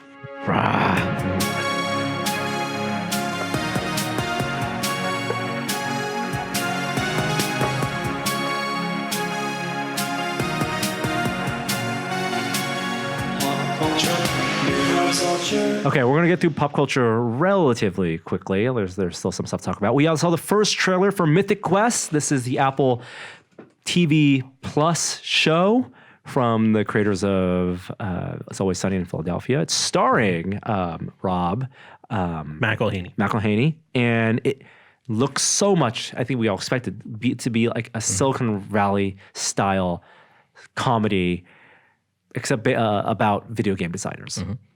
And it delivers on that. He's out of control. Who is he supposed to be? I don't know. I think that's the thing. It's like there's no accessible pop culture version of this personality. Whatever. I mean, but people relate to the out of control like tech mogul. But there is no one like that in the video game world. Oh, is he Notch? Is that who he is? He's a developer of a huge popular game? He's a developer of MMO. And the idea is that the game Mythic Quest has a big expansion pack they're going to release, but he's putting himself in the game. But I think we're past that, unless the public perception. I don't think gamers think of developers of having, these kind of figurehead egos. Maybe 20 years ago, there was a little bit of that when would say like a John Carmack or a John Romero. I would say this movie wouldn't exist without Ready Player One, and that movie certainly has a big ego figurehead. But not as a game developer. Yeah. Right? That was I don't know if it understands matters. the corporate overlord or maybe the star player. Right? He's definitely not a ninja. Halliday was developed the Oasis. But he didn't have the ego. You don't think so? Right, he was more like it was more the Steve Jobs or maybe Nolan Bushnell analogy. I can't imagine who this character is supposed to represent. I would love to see if the story was about like an aging developer who was like a game god back in the 90s, a Sid Meier type, a Will Wright? a Will Wright type who's back in the game, right? I'd watch the hell out of that show. It had a couple laughs in it though. It could be good. Yeah. There were some good supporting characters. Comedy's always funny that way. Like, I don't know. I was watching it not laughing. I liked the last joke. But, whatever. It's just my mood, maybe. It's probably the stevia. Well, how about your mood for some Pandora? And we're talking about the world of Pandora as portrayed in Avatar 2. Because James Cameron shared the first look at Avatar 2's concept art. There's water. It looks like Pandora. Floating islands. I think if you hold up a dagger to that image, you'll be able to spot. Shit, that's right. You'll be able to see where the Sith, the holocron is.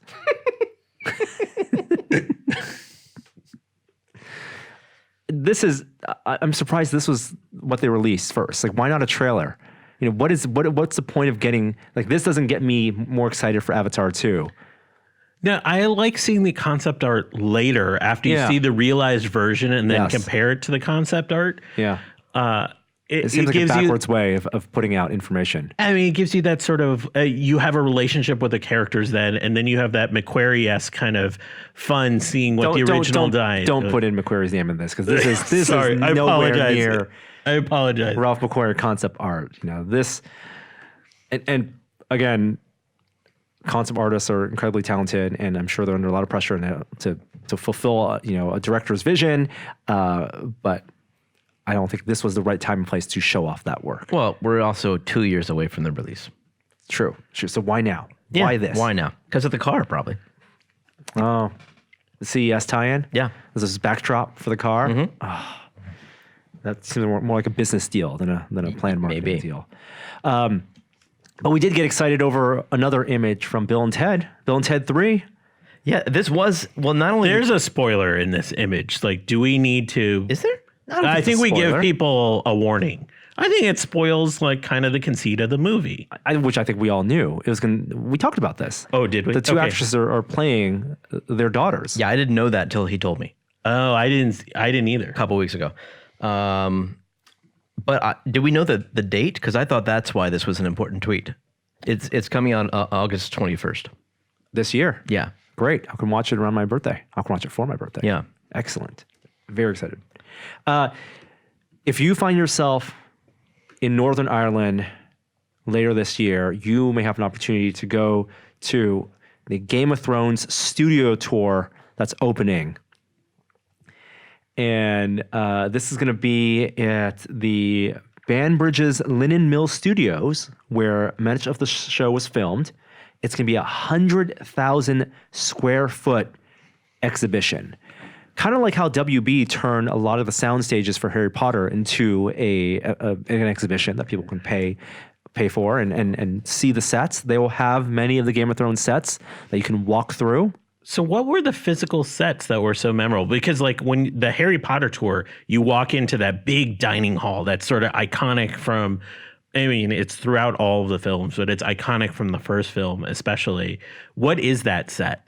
It's the Iron Throne. Yeah. Iron Throne. You also have what's that? Yep. Where Daenerys planned and where Stannis with that big table, the big Oh yeah. right, the war table. In Dragonstone? Yes, Dragonstone, that's the name of it. You also I'm sure if they have any of Winterfell there. Winterfell just felt like Gothic. There wasn't something iconic, I didn't think. Maybe tree? the flags, the tree. Yeah. The costumes for sure. They could fill 100%. up, 100,000 square foot exhibits with props and costumes from the show. So, and a lot of interactive exhibits, but it will presumably be when it's going to be open. Debuting in 2020, so projected to open this fall. That's pretty soon. Yeah, I mean they got to keep relevant. Game of Thrones is done. Well, they have all the prequels coming, so Right. So it's curious because they're expecting a lot of people, 600,000 people to go through this every year, and it's in kind of a remote place. So it'll be a question of how big of a destination this could be on one of the biggest television shows of all time. We have some movie rumor news. Let's start with some casting. So this falls squarely in the rumor territory, but it looks like Batman, aka Christian Bale, may be joining the MCU in Thor: Love and Thunder. What's that mean? Well, Who is he going to play, guys? the prevailing theory is that he will play Beta Ray Bill. Oh, that's what I was thinking. yeah. Yeah. Did you notice the Beta Ray Bill a little mini cameo nod in Ragnarok too? What? Who's Beta Ray Bill? He's a camel. No, he's not a camel. It's part of an alien race that they are famously, in the comic books, they look like horses. So if you've seen a character that's wearing Thor armor that looks like he has a skeleton horse face, that's Beta Ray Bill. Why is he wearing Thor armor? Because in the comics, he picked up Mjolnir and was deemed worthy, and then Odin, and as a way to humble Thor, pit Thor and Beta Ray Bill in a battle to the death to see who would be the official Thor, and Beta Ray Bill won. But Thor eventually got Mjolnir back, and Beta Ray Bill was given another hammer by Odin, which ended up being Stormbreaker, Which is an Endgame, which is the name of Infinity War, which is the name of Thor's axe. So maybe Thor doesn't need two axes in Love and Thunder, and maybe this axe is bequeathed to a new character played by Christian Bale, looking like a horse, Beta Ray Bill. He is more of a camel. I'm seeing it. I stand by the camel designation. There's also an image in Ragnarok when they're on that planet that the Grandmaster's on. I forget what it's called. Sakaar. You see carvings of all the other champions. Yes. And Beta Ray Bill is one of the carvings. Really? Wow. So obviously you won't see Christian Bale's face. We don't know. It could be their Could be a totally different character It too. could just be Christian Bale, needs to show Christian Bale's face, or it could be mocap performance capture. It could be CG just some like other Korg. character from Asgard too. It could be like any. There's right. a bunch of other figures. Is he needed to be in this film? They have Natalie Portman coming back, Valkyrie. Why do especially you need when we're Christian Bale? getting female Thor? Yeah, why do you need Christian Bale? Because he's a badass actor. Don't you want to see Christian Bale do something in Marvel? But why crowd Thor: Love and Thunder? Oh, I have no idea. When you're going to have presumably Loki, Thor, Wait a minute. This is a TV show? No, or this is a movie, the movie. right? That's what I thought. Yeah, Okay. it's a Taika Waititi movie. Yeah. Maybe it'll be a cameo. Maybe it won't be a full. No. You don't get Christian Bale for a cameo. Yeah, and I don't think Christian Bale would sign up to not be a prominent character in the MCU. Unless it's a cameo that sets up future films. And Beta Ray Bill is going to carry a franchise? I don't think so. Who else could it be? I don't know who else it could really be. I was thinking maybe one of the other. Beta Ray Bale. That's good, Norm. I wrote that. That was you? my joke in the show notes. I wrote Beta Ray Bale. Something that's more near and dear to my childhood is Kevin Smith, who's releasing. What is it? This Clerks is Clerks? Mallrats. No. Sorry, what's coming out this year? Okay. Oh, it's a New reboot. it's Jay and Silent Bob get rebooted. Yes. Right. That following that up, he's gonna do Mallrats 2. All right. Sweet. Needed? Is it? Not needed? Oh, I've never even seen Mallrats. It's, What? I know. I'm not sure we needed a movie after Chasing Amy. In the Kevin Smith View Askew universe. Yeah. You know what? I'll watch Kevin Smith on YouTube all day. Yeah. But I never liked his movies that much. Like I Even saw Clerks? I saw Clerks when it came out in a small indie theater because the world was going nuts about it, and I was just like, I don't get it. They just look like inexperienced actors, like reciting their lines, and the script is okay. Yeah, it was just like a nod to indie theater that was not overly artsy and kind of fun. Okay. And that's what I loved about Clerks, and that it was in black and white and there were weirdos in it, and it was small and all of those kinds of things. After that, when the budget started going up, things started getting a little stranger. Like Dogma, for example. Very strange movie. Love Dogma. But it's strange movie. Dogma, though. I've been told I need to see Dogma. Go watch Dogma. Okay. Strange movie. Yeah. You know what you should also see? You should also see Knives Out. Yes, I heard that too. Knives Out's a fantastic film and huge success for Rian Johnson. Well-deserved success. He's getting nominated for all sorts of writing awards for it. And the success of the film is now maybe created a franchise. And they're talking about doing a Knives Out sequel featuring the detective that Daniel Craig plays in the film. Now, if you haven't seen Knives Out, I'm not going to spoil too much. I will let you know that Daniel Craig plays a detective with a heavy Southern accent. How's he? Benoit Blanc. Weird. Does he pull that off?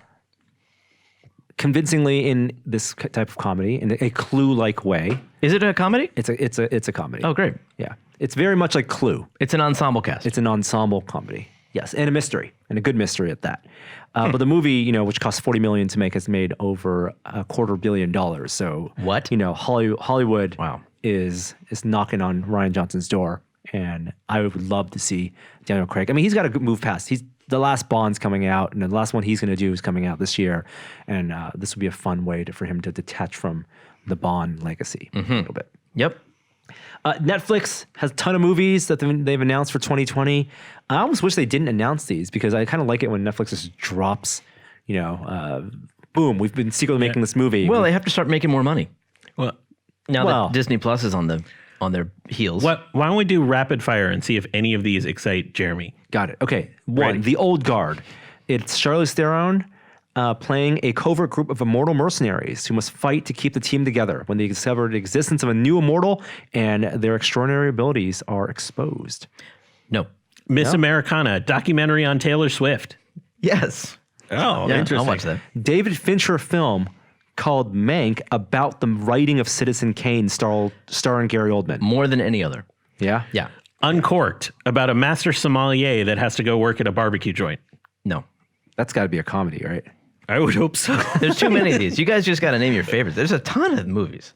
Rebecca, which is director Ben Wheatley's adaptation of the novel that Hitchcock adapted in 1940. So it's a kind of a thriller. Okay. I think Hillbilly Elegy, because it's based on this really great J.D. Vance memoir, could be very good. That book, I think, was one of the more heralded books of 2018 or 2017. So I'm excited about that one. Jeremy's right. We're going to not go through all of these. I'll say Eurovision is one I'm kind of excited for. This Yes. Will Ferrell doing a movie about Eurovision. They got a Will Ferrell movie? That's pretty big. Well, Will Ferrell hasn't done like the last movie he did was that Sherlock movie. It was garbage. Oh, yeah. This feels like a return to classic Will Ferrell satire. Like, Holy kind cow, of like how Blades many of Glory. these are there? I'm telling you. A lot of freaking movies that they're putting There's out. a Chris Hemsworth movie, Ryan Murphy. Like, there's so many stars. They're so hit and miss, though. I mean, they're all original IP kind of things, which I'm happy for, because a lot of times, like, these movies would not have success outside the indie circuit. Many of these in theaters, but the Netflix movies, like Michael Bay did one with Ryan Reynolds, and it was so bad. Oh, was it bad? It was so bad. Oh, wow. Incomprehensible. They were pushing that pretty hard. Yeah. Although My Name is Dolomite, amazing film. Yeah, That movie is great. Nominated it. for a Golden Globe. Yeah. Marriage Story was pretty good. Hard watch. Yep. As a person that's married that would like to stay married. Yeah. Not a massive the reason I fan. did not want to see that movie. Dude, The Two Popes. Have you guys watched that? No, I want to see that too. No, it was good. So good. Yeah, the dialogue in that movie is up there with, like, I mean, it's not a movie Tarantino would write, but it's that kind of dialogue. West Wing. It's really good. West Wing, but Yes. in the Vatican. Yes. There you go. And okay, so video games. Hey, if you're in the UK, the Royal Mail has released images of a new collection of video game themed stamps, and they are awesome. Oh, you knew about this? Yes. Because it wasn't, I just added it. I'm so psyched about this. Worms, Team 17. I have ordered them. Well, I have signed up to be notified when the framed version of the stamps is available. So you can get the whole set. Yeah. All 8 of them. So they're screenshots this is like UK stamp form factor is a little different than US. So they're 16 by, they look 16 by 9, I think. But they're celebrating video games designed by British, UK-based developers. Yeah. Classic games like Elite, upper left, like one of the first wireframe, space flight games.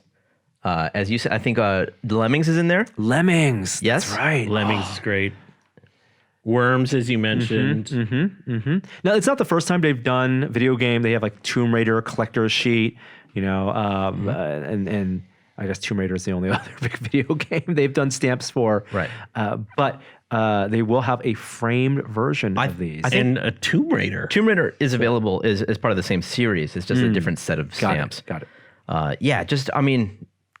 I think they're going to be overwhelmed with orders for this. I think they're going to be shocked. Because you think the Venn diagram between philatelists and video gamers is a circle? No, I think that everyone who is not a gamer underestimates the philately. Underestimates gamers and the fanaticism that they have and the numbers that they have and the disposable income that they have. The fact that it's tremendously bigger than the movie industry still is beyond... Eludes many traditional industries. Exactly.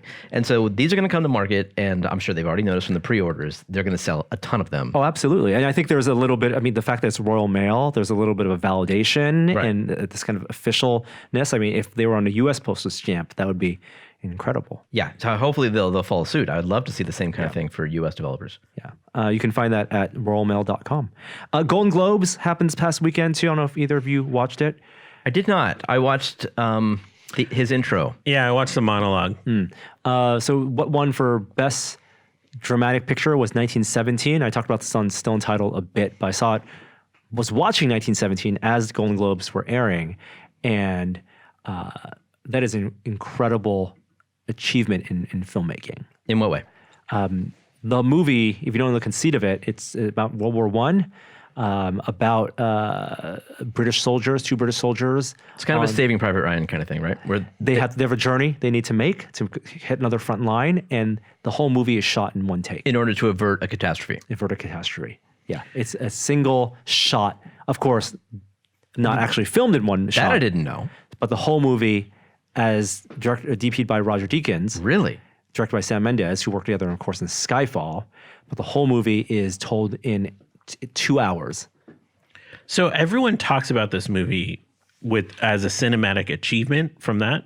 Does the story really grip you? It's a good story. It's big enough to show the scale of the war, but also small enough to show the impact of the war on an individual. And it is composed as a single shot, although not shot that way, but it is composed, and not in the way that Birdman. Remember Birdman Yes. did a single shot, Yeah. It kind of did tricks where you would pan to a window and see a time lapse of the sun go up, and so the shot wouldn't break, but you would show the passing of time because it wasn't just 2.5 hours. It was over multiple days. Yeah. Right. Birdman, and they had clever ways of telling multiple days. Here it is 1 day, 2 hours with one.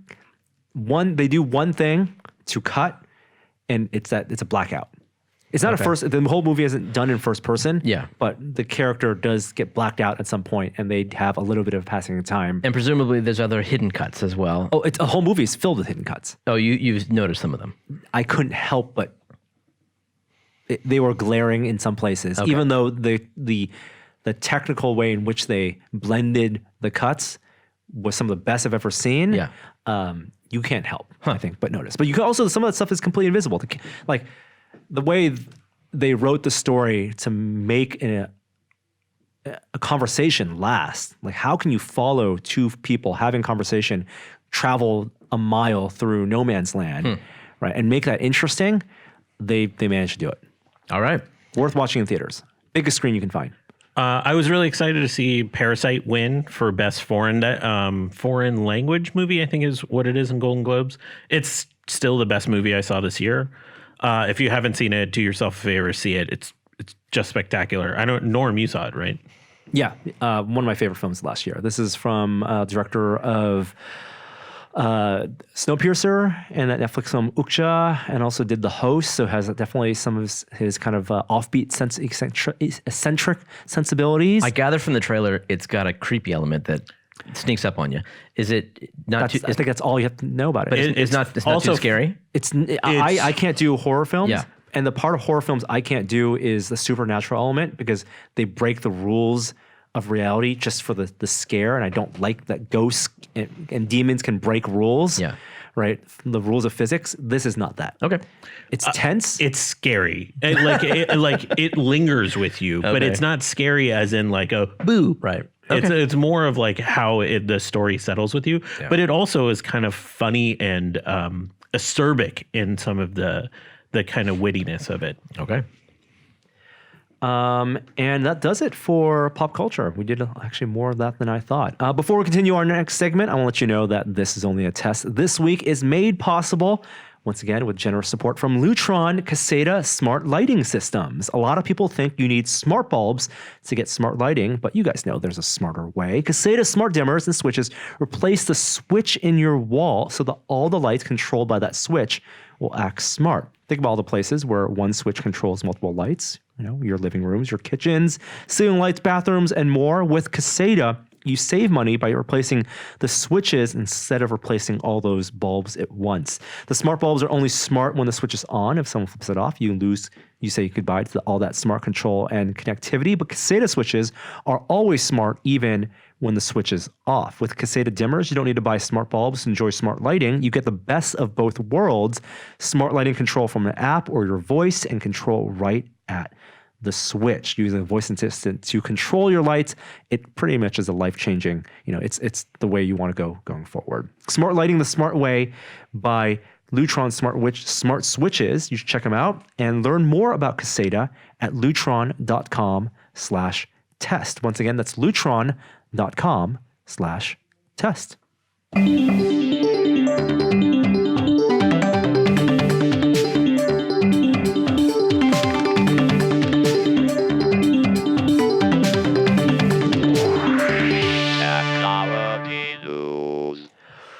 All right. So we covered so much of this stuff at CES, but one more thing from CES, TV related. And film related. So it could have been in either pop culture or our opening story. But TVs, the UHD Alliance is working with filmmakers and will release in 2020 Filmmaker Mode on TVs, backed by directors like Christopher Nolan, Paul Thomas Anderson, Rian Johnson. But this is part of the UHD 4K Alliance. Scorsese, of course, Ryan Coogler. But it would be a setting on your TV that would, quote unquote, preserve the cinematic representation of the images as filmmakers intended when it comes to color, contrast, aspect ratio, and frame rates. Now, frame rates is the one that we all know needed Filmmaker Mode for. Love it. Right? You get rid of the smooth motion as a way to turn it off. But that button already exists, though. Exactly. You just turn off smooth motion. I think color, contrast, aspect ratio are important, but that's also TV manufacturers have to acknowledge that the quote-unquote cinema mode that they've been bundling the TVs is bunk, has been garbage. Great. I love this. This is like if you went to people who buy TVs that care about this stuff, search forums. They go on HT, whatever, the home theater forum, and they look for AVS forums. People. Yeah, exactly. Thank you. People who have their TV, they look for the good settings, and they spend a half hour copying them all in there, and they get it just dialed in. This is going to be a setting you can go to. You turn it on. It's something that makes sense. It's a word that makes sense to people who don't know about these settings. I'm really curious how the settings will differ from movie to movie, because you can't have a blanket setting that applies for every filmmaker, because unless it's encoded into perhaps the media. So it can't just be on the TV side. There has to be some metadata, with the stream, with the Blu-ray, because it can't just be a default, we're going to have contrast at 50. I think it is. For this. I think it is. Then it doesn't really matter. Well, it does. Like it's as close as you're going to get. Like it's going to turn off all of the artificial stuff that looks good in Best Buy. Turning off the artificial stuff should be the default mode. There should not have to be a filmmaker mode to turn off the special stuff that people think look good because it's extra saturated. This just feels like a simple marketing ploy by the TV manufacturer. It does. No, it doesn't. Where there's going no to real be innovation here. ads like where like Ryan Coogler comes on and it's like, Watch my film. in yeah, Filmmaker use this mode on yeah. Panasonic, Vizio, and LG TVs coming this because fall. like all the TVs are different, so you can't set the color balance and the contrast and get similar. No, but pictures. like, come on, no, don't be too cynical. Okay, No, turning motion smoothing off, I'm all in favor of, but that button exists. but for all the other settings that you're talking about, I'm right. I'm right. Okay. The TV, what, it does have metadata? It does have metadata. No. What? Chris Nolan, quote, says, through collaboration with TV manufacturers, Filmmaker mode consolidates input from filmmakers. So that's already a caveat. It's consolidated, agreed upon settings. It's not going to be on a per director basis. Oh, you're watching a Tarantino film. It needs to be this type of setting. Fine. Consolidated input from filmmakers into simple principles. Another caveat. They're not going to be as tuned as someone. There's no metadata. Right? For respecting the frame rate, aspect ratio, color and contrast, and encoding in the actual media. So televisions can read it and display it appropriately. I think you're misreading that. I think that they're looking at standard encoding processes and what looks good on televisions. That's not good enough. They're for talking me. about black levels and contrast and saturation. So that there's going to be settings. It's going to be the settings on the AVS form. That's what I'm talking about. It's going to be those are sometimes, and I would say those are, again, better than your Best Buy mode, better than your showcase mode, your cinema mode that you're getting on TVs right now, but it is no substitute for calibrating it for your room. That's true. Right, you should calibrate it. Every room is going to be different. Lighting conditions. You know what? Those processes are going to be there. This is for my mom, who has motion smoothing on, doesn't even know it's on, wonders why it looks like that. I mean, the PSA is the bigger need because there are some people who, when you turn motion smoothing off at Thanksgiving or the holidays in their house, like, you broke my TV. Yeah. Some people like it. Why did you turn off the thing that made my sports look good? And it looks good in sports. It looks good with most live events, but it's not right for films. I think filmmaker mode is a real strong language, and I think they need to back that up with actual, like, measurable differences and not just what would you have called default setting. Would you? Because I was trying to think about this. Like, you couldn't call it like film mode because that's already probably in there. No, why not? Fix film mode. Cinema mode is in there. Fix cinema mode. Right. Because that doesn't apply to the fact that this lives alongside cinema mode tells you everything that's wrong with the way people are watching and what they expect from their TVs today. That's actually, I like your solution there. They should just fix cinema mode. Fix cinema mode. Yeah. Because I don't think cinema mode typically applies to motion smoothing. I think it applies to it's just color and contrast, contrast, right? Yeah. And some TVs, the problem is that for each mode, the motion smoothing is toggled in each mode separately. Right. Oh, okay. I'm getting too frustrated talking about this. All right, tell me about a new Arduino. Oh, okay. So this is an Arduino that isn't targeted at you or me. This is targeted at industry. Arduino hasn't done this before. Arduinos typically sell for $20, $30 for the Uno, which has been available for, almost 10 years. And they, of course, have many other SKUs. They all similar price range. This is a $100 Arduino, friend. And it has dual processors. It has USB-C display port. It has a quality Wi-Fi chip with really expensive, inter-chip communications. It's not an ESP-based Wi-Fi chip. It's premium. So everything about this board is they want to go for infrastructure and business, and it runs machine learning.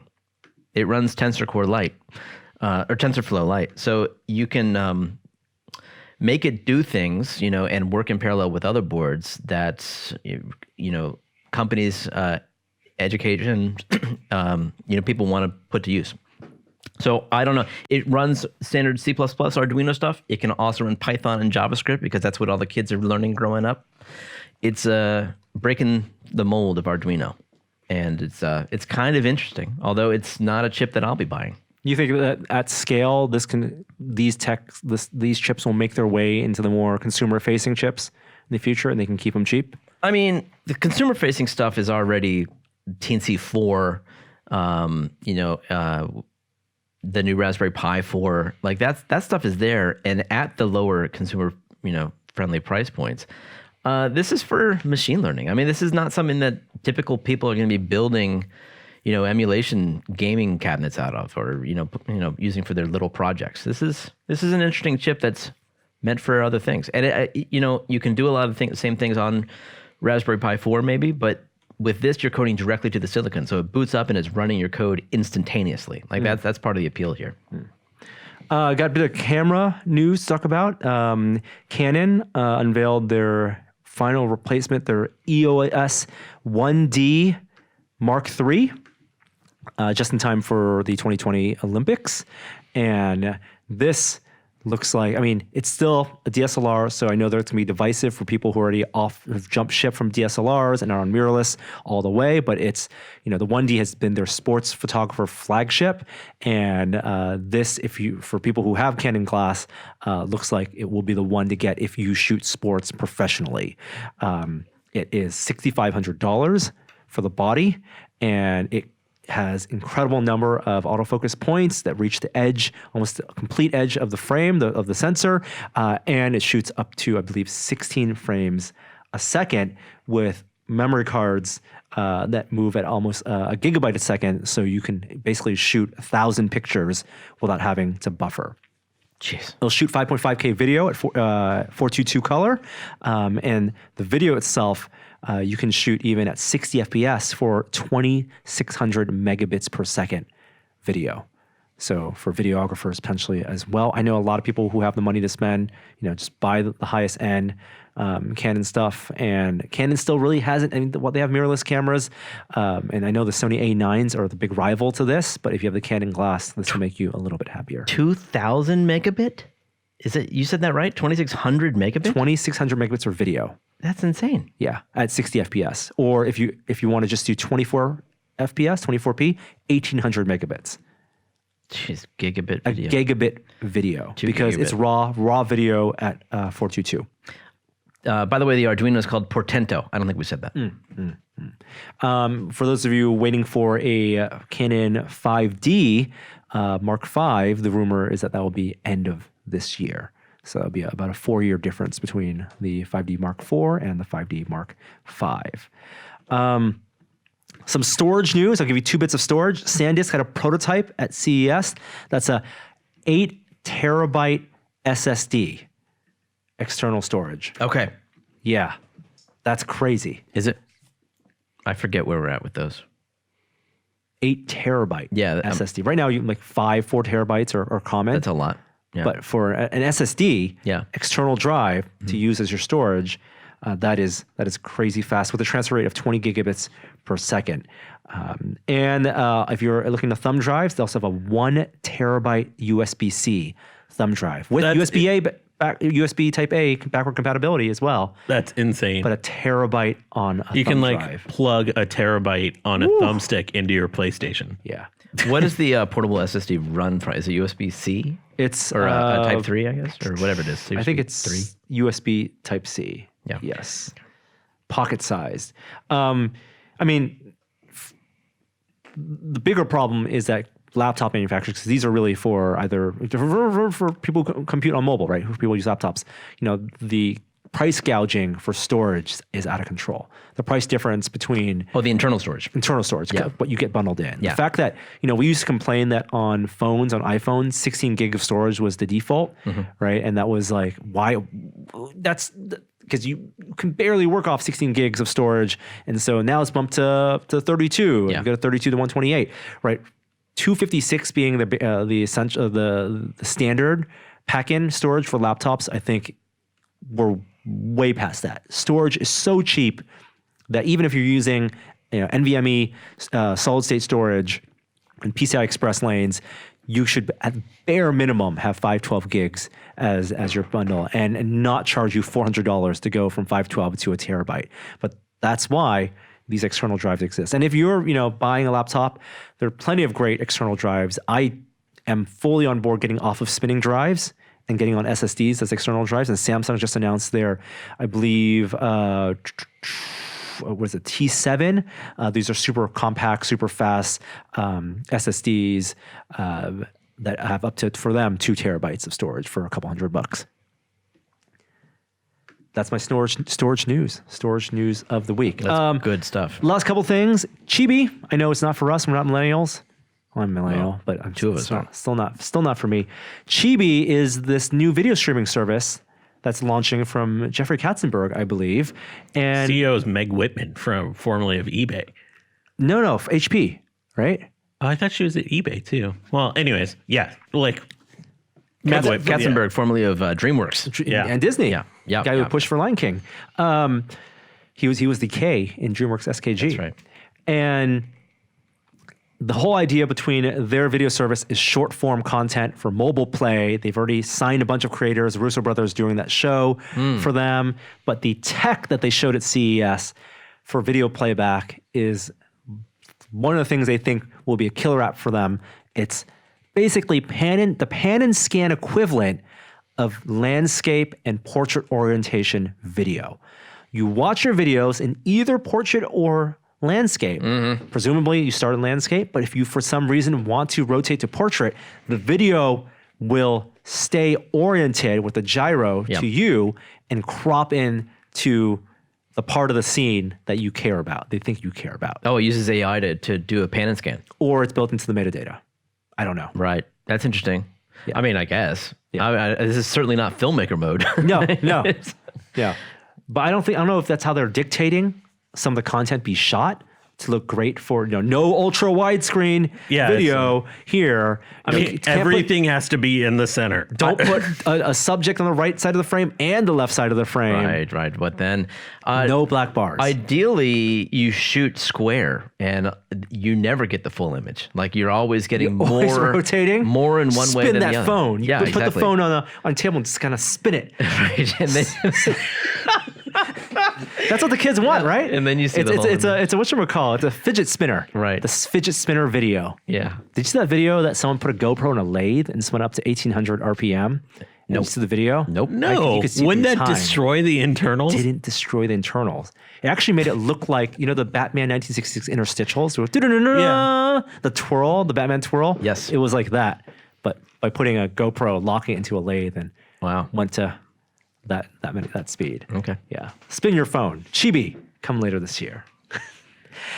Jeremy, I know you don't have a new iPhone, but if you did, you could participate in a new photography contest. Wow. Night mode.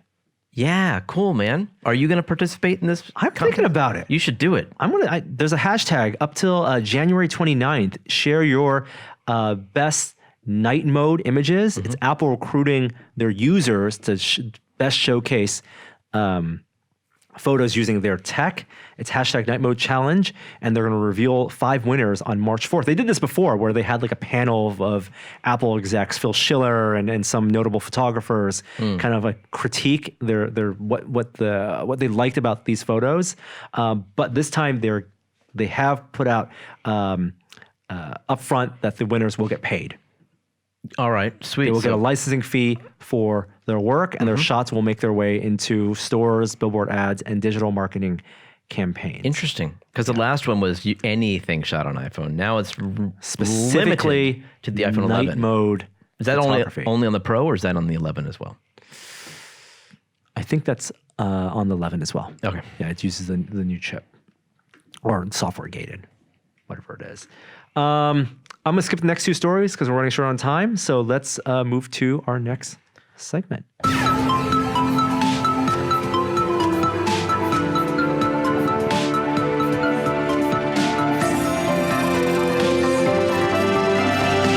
it's time for a moment of science. Okay, repeat after me.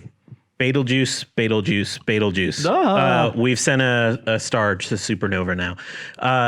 There is a star, Betelgeuse, which was I think it was the 9th brightest star on average in the night sky. It is the star in the shoulder of the Orion constellation. It's a red giant that has suddenly dimmed. This made a lot of news recently as a word spread from an astronomy conference that's in Hawaii this week. And the sudden dimming caused a lot of concern, like what is causing this? What's going on? So first, a quick primer on red giants. So this star, Betelgeuse, about 650 light years away from Earth. It is about 1,000 times as wide as our sun. Its expected life is about 10 million years.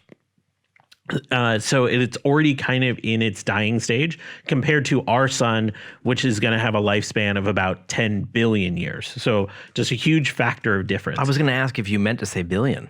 No. Wow.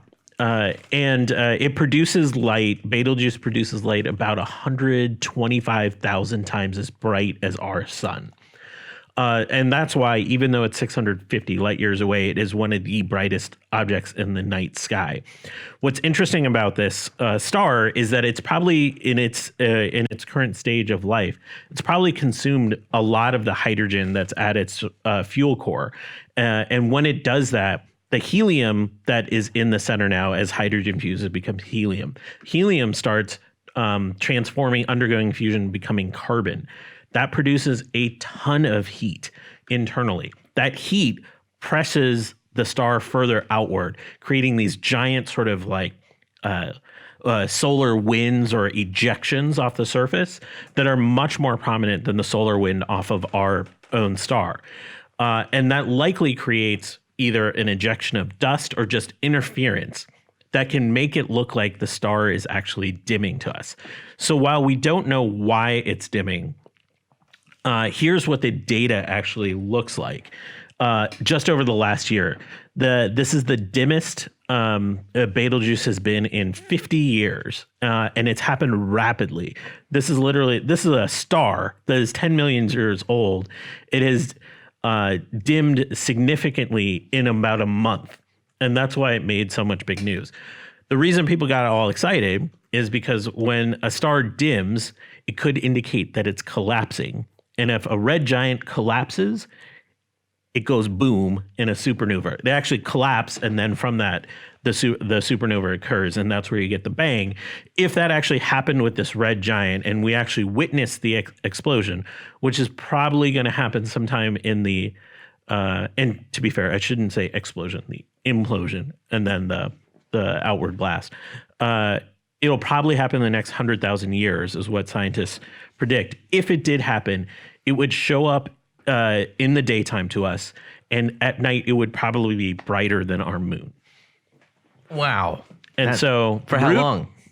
For probably multiple weeks is their guess. But we've never seen a supernova that close explode during humanity's lifetime. So we don't know. And time frame. Yeah. You're talking about a star, going boom. Like, no one's like, this is exactly what's going to happen. But they think it's on the time scale of weeks.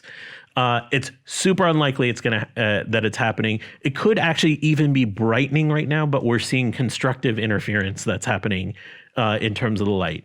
But all that to say, it's kind of weird that on the time scale of us that we're seeing some dramatic changes. How lucky we are to be alive right now. Speaking of, scientists at Caltech announced that they witnessed something in the night sky that is becoming more commonplace. They observed from the LIGO detector the collision of two neutron stars. Neutron stars form when essentially a star collapses onto itself, and it creates these incredibly dense star fragments. And they say they observed one, I think, April of last year, and the paper just came out. Oh, yeah, April of 2019, and the paper just came out this past week.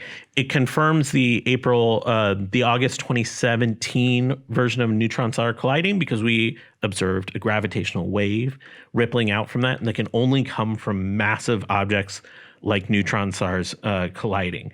Neutron stars colliding. Is there like a big neutron dance kind of thing going on in the science community? Isn't that happening? Neutron meet cute. Not a big thing. Right. This is just like, we're now seeing it can't be understated how powerful these collisions of neutron stars are to create a ripple in space itself.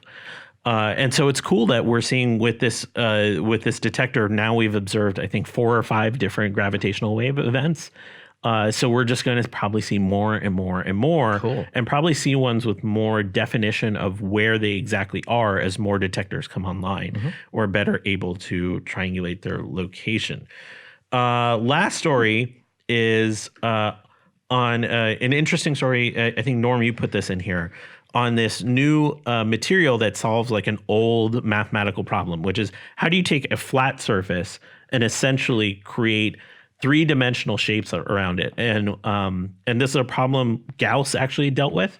And the way it's usually explained is imagine gift wrapping a soccer ball. You have a flat piece of paper and you're trying to make a perfect shape around it. Lots of triangles. Yeah. And so you have to usually make a bunch of polygons, like some triangle shapes, and it's all wrinkly. But how do you actually create something that's more exacting and can morph from a flat shape into a three-dimensional shape and then change into a wholly different three-dimensional shape? Well, the fibers of the flat shape have to be in a certain arrangement. Yeah. So some researchers out of Harvard actually developed a lattice-like structure where these fibers could expand. I believe it was MIT. Oh, was it MIT? Sorry. The 8 blocks in between that that credit that actually would expand and contract. And so they're able to take a flat lattice shape and form it into a human face. And the lattice looks almost like interlinking chains, like they're curved. Image up. But they still are, on some level, a bunch of flat surfaces. They start as flat surfaces, and then based off temperature control, you can actually make the lattice contract or expand. And by doing very precise temperature controlling, you can create essentially curved spaces out of it. Wicked. Yeah, they call it 4D materials because we add the element of time for them to have to shift.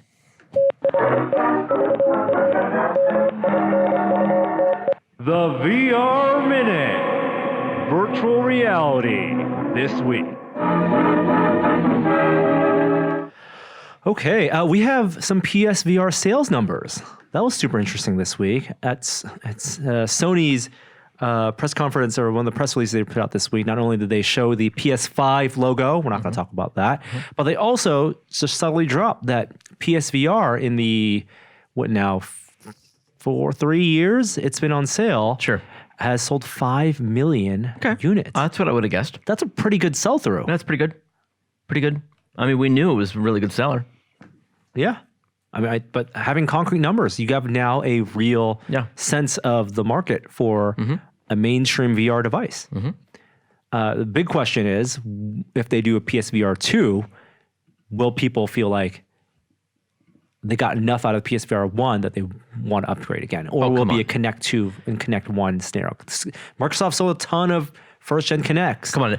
Everybody who's tried both PSVR and a Rift Vive Index knows the differential, and they can't wait to see that incorporated. They definitely know the difference over a phone-based, like 3DOF solution. No. I'm talking about versus PSVR. The hand tracking in particular. You can't do 360 movement. You can't even spin around, let alone room scale. Right. And so everyone who's tried both knows the deficiencies of PSVR and can't wait for Sony to incorporate that. And the people who haven't, who've only done PSVR, will be really impressed by the leap. But that's the question. Next gen gets you. Like, my question is, how many of those 5 million people who bought PSVR are still active VR users or feel like they're still excited about VR? But I don't think they've been burned by it, but they could be. It could not be for them. But the market's so big, you don't need those 5 million to upgrade. You have so many other millions that are going to buy the PS5 that a year after it comes out, you can say, here's this new accessory bundle. And that's exactly the Kinect analogy, though. Like, Kinect 2 did not do well. Oh, don't do that. Don't bring Kinect into the discussion. That's the fear. It is an add-on. People are going to have to spend money on PS5, and it's going to take a while before PS5 ramps up to the quantities that PS4 had. But dude, there was no Kinect scene on the PC, really. Like, this is something that exists now cross-platform, and there's all this news and the rising tide and all the excitement over VR. All this news and excitement happening at Valve with Half-Life and Oculus. That's not going to be on PSVR. No, but I'm saying like VR's in the mindset. It's people are reading about it and excited about it, and why not on PSVR eventually? It certainly could be on the next one. I think that if Sony was to do it, they should continue doing what they have been doing with PSVR well, which is to, one, do great first-party games, and also sign up developers to have a great launch title, because PSVR did have a great launch selection. They had a great one. Yeah. Like 10 good games. Yeah. And by all accounts, the Iron Man game, which is coming out for current gen, is going to be the new high bar. And I look forward to playing that on PSVR, but I also suspect it's being incorporated into the next gen as well. It's got to be tethered, though. I mean, the whole idea is that it would be powered off a PS5 if they do it. Oh, yeah, I would imagine it would be like a Rift S. Right. But I guess the question is, how would they do the tracking? Inside out. Everything's gone inside out. You think it'll be inside out? No PSI? No, I mean, I would hope not, because it's been demonstrated that it's possible to do inside out. Yeah. Much well, then the cost is more going to be much higher. hassle-free. Yeah, well, the cost all around is going to be higher. I'm not worried about that if they can deliver on it. I think the launch title is interesting. PSVR also was in the case where, yes, you needed PSI to do it, but PSI was an existing product, right? They didn't have to spin that up as well. Same with the wands. tracking. And exactly, and also the motion controllers, which were optional. And so you also have the built-in functionality of having a tracked gamepad. That was cool. With PSVR, super cool. They can't do that with PS5. Like, they're not going to design motion controllers that would be separate from a PSVR 2. It would just be, and so I guess that gives them opportunity. You can see it both ways. It gives them opportunity to design motion controllers if they want to have PS Move exist outside of a VR ecosystem, to have some type of hand presence-like controllers work with with a flat screen gaming experience, in addition to having DualShock style. I think, inside out tracking, you could use it with any PS5 controller. It would be a misstep to release it without motion controllers. Yeah. But I could see them doing it. I could see them doing it just for cost. Yeah. Just for cost purposes. And I think that's a perfectly fine niche for them to kind of dominate this really great controller gamepad controller-based VR games. Yeah. Which are easier stepping stone to VR than your full immersed, first-person shooter type games. Do you ever think we could get like a Spider-Man, which is such a moneymaker for Sony, and they're continuing that exclusivity? No reason why not. The Spider-Man actually will be. I mean, they also bought Insomniac. How do you do web slinging in VR? It's been done. Hasn't been done real well. Yeah, that's what I mean. I feel like Windlands is a good model for how to do it better. And if you're worried about motion sickness, that actually then feeds into the example of designing motion controllers that could work in VR or not in VR, in headset or not in headset. And if a next-gen PS Move was better designed, right, and to have more hand presence, you could have a Spider-Man game where you're looking at your big TV and doing the web slinging action, and at least you get that part of the immersion without having to be in a VR headset. Lots of options, lots of game design options. At CES, we also had a couple of VR headsets make their debut. Nothing really exciting for us. Let's talk about the X-Tall ultra-wide headset. This is for definitely B2B, right? This is for NASA and for Enterprise. They're calling it an 8K display, which means two 4K. Same thing as panel. Pimax. Same thing as Pimax, exactly.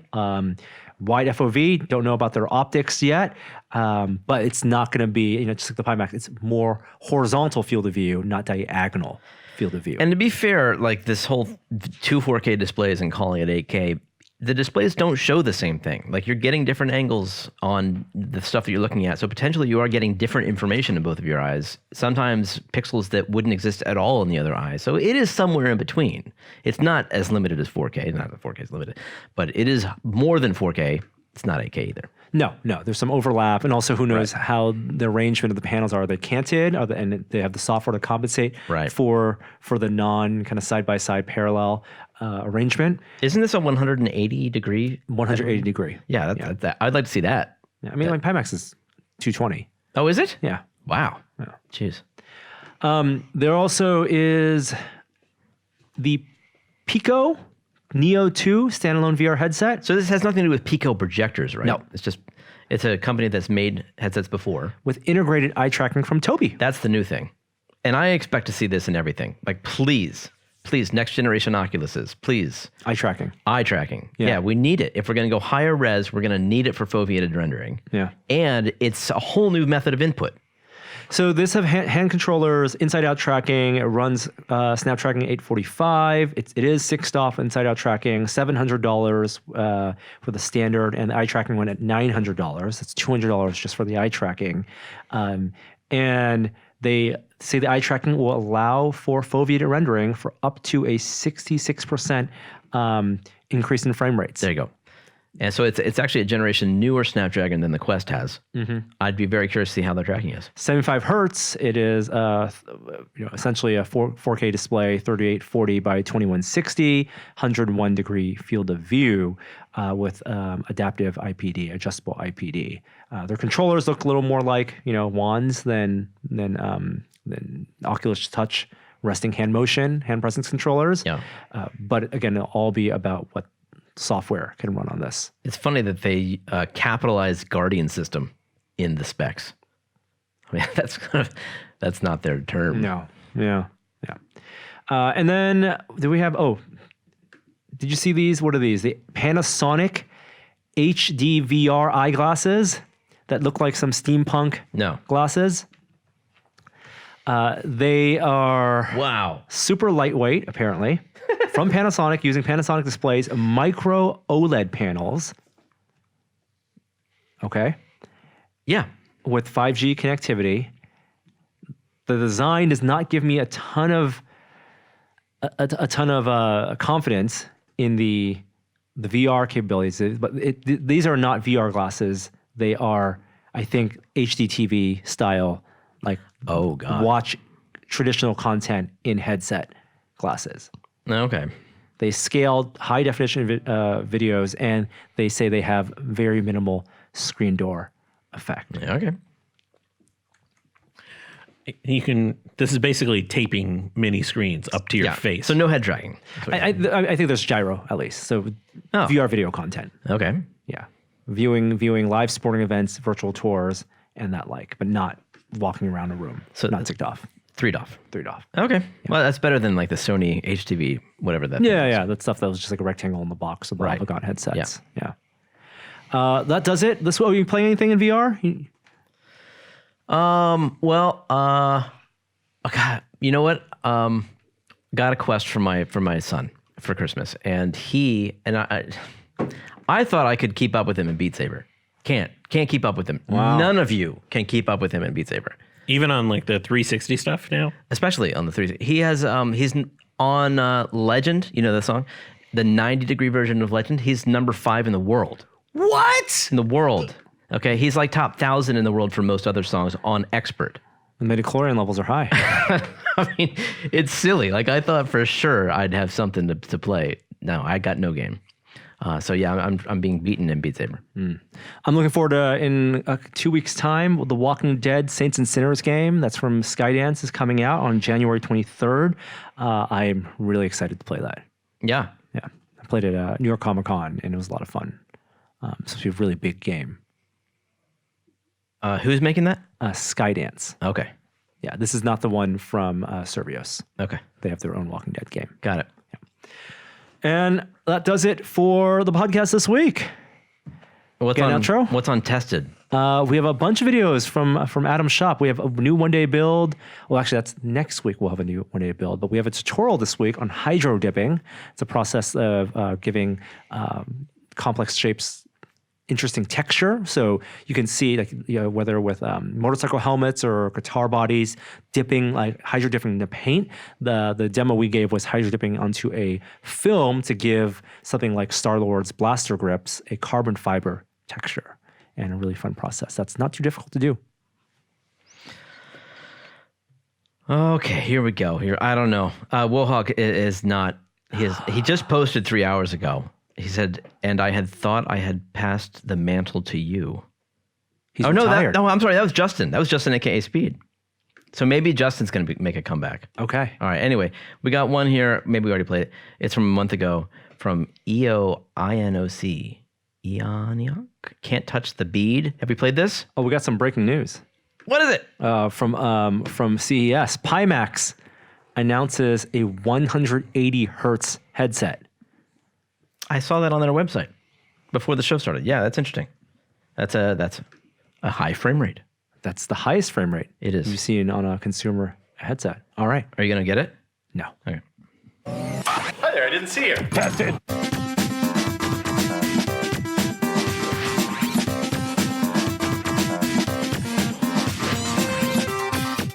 The experience is limited, and you obviously can't touch because the laser would just basically burn your hand if you tried to get into that position.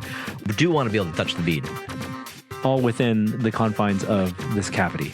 Yeah, of course. It's a small space. Yeah. It's not we can't get Tupac out there, but it's not bad. Okay. All right. They're not impressed. Can't touch the bead. Can't touch the bead. Exactly. Can't touch the bead, Jeremy.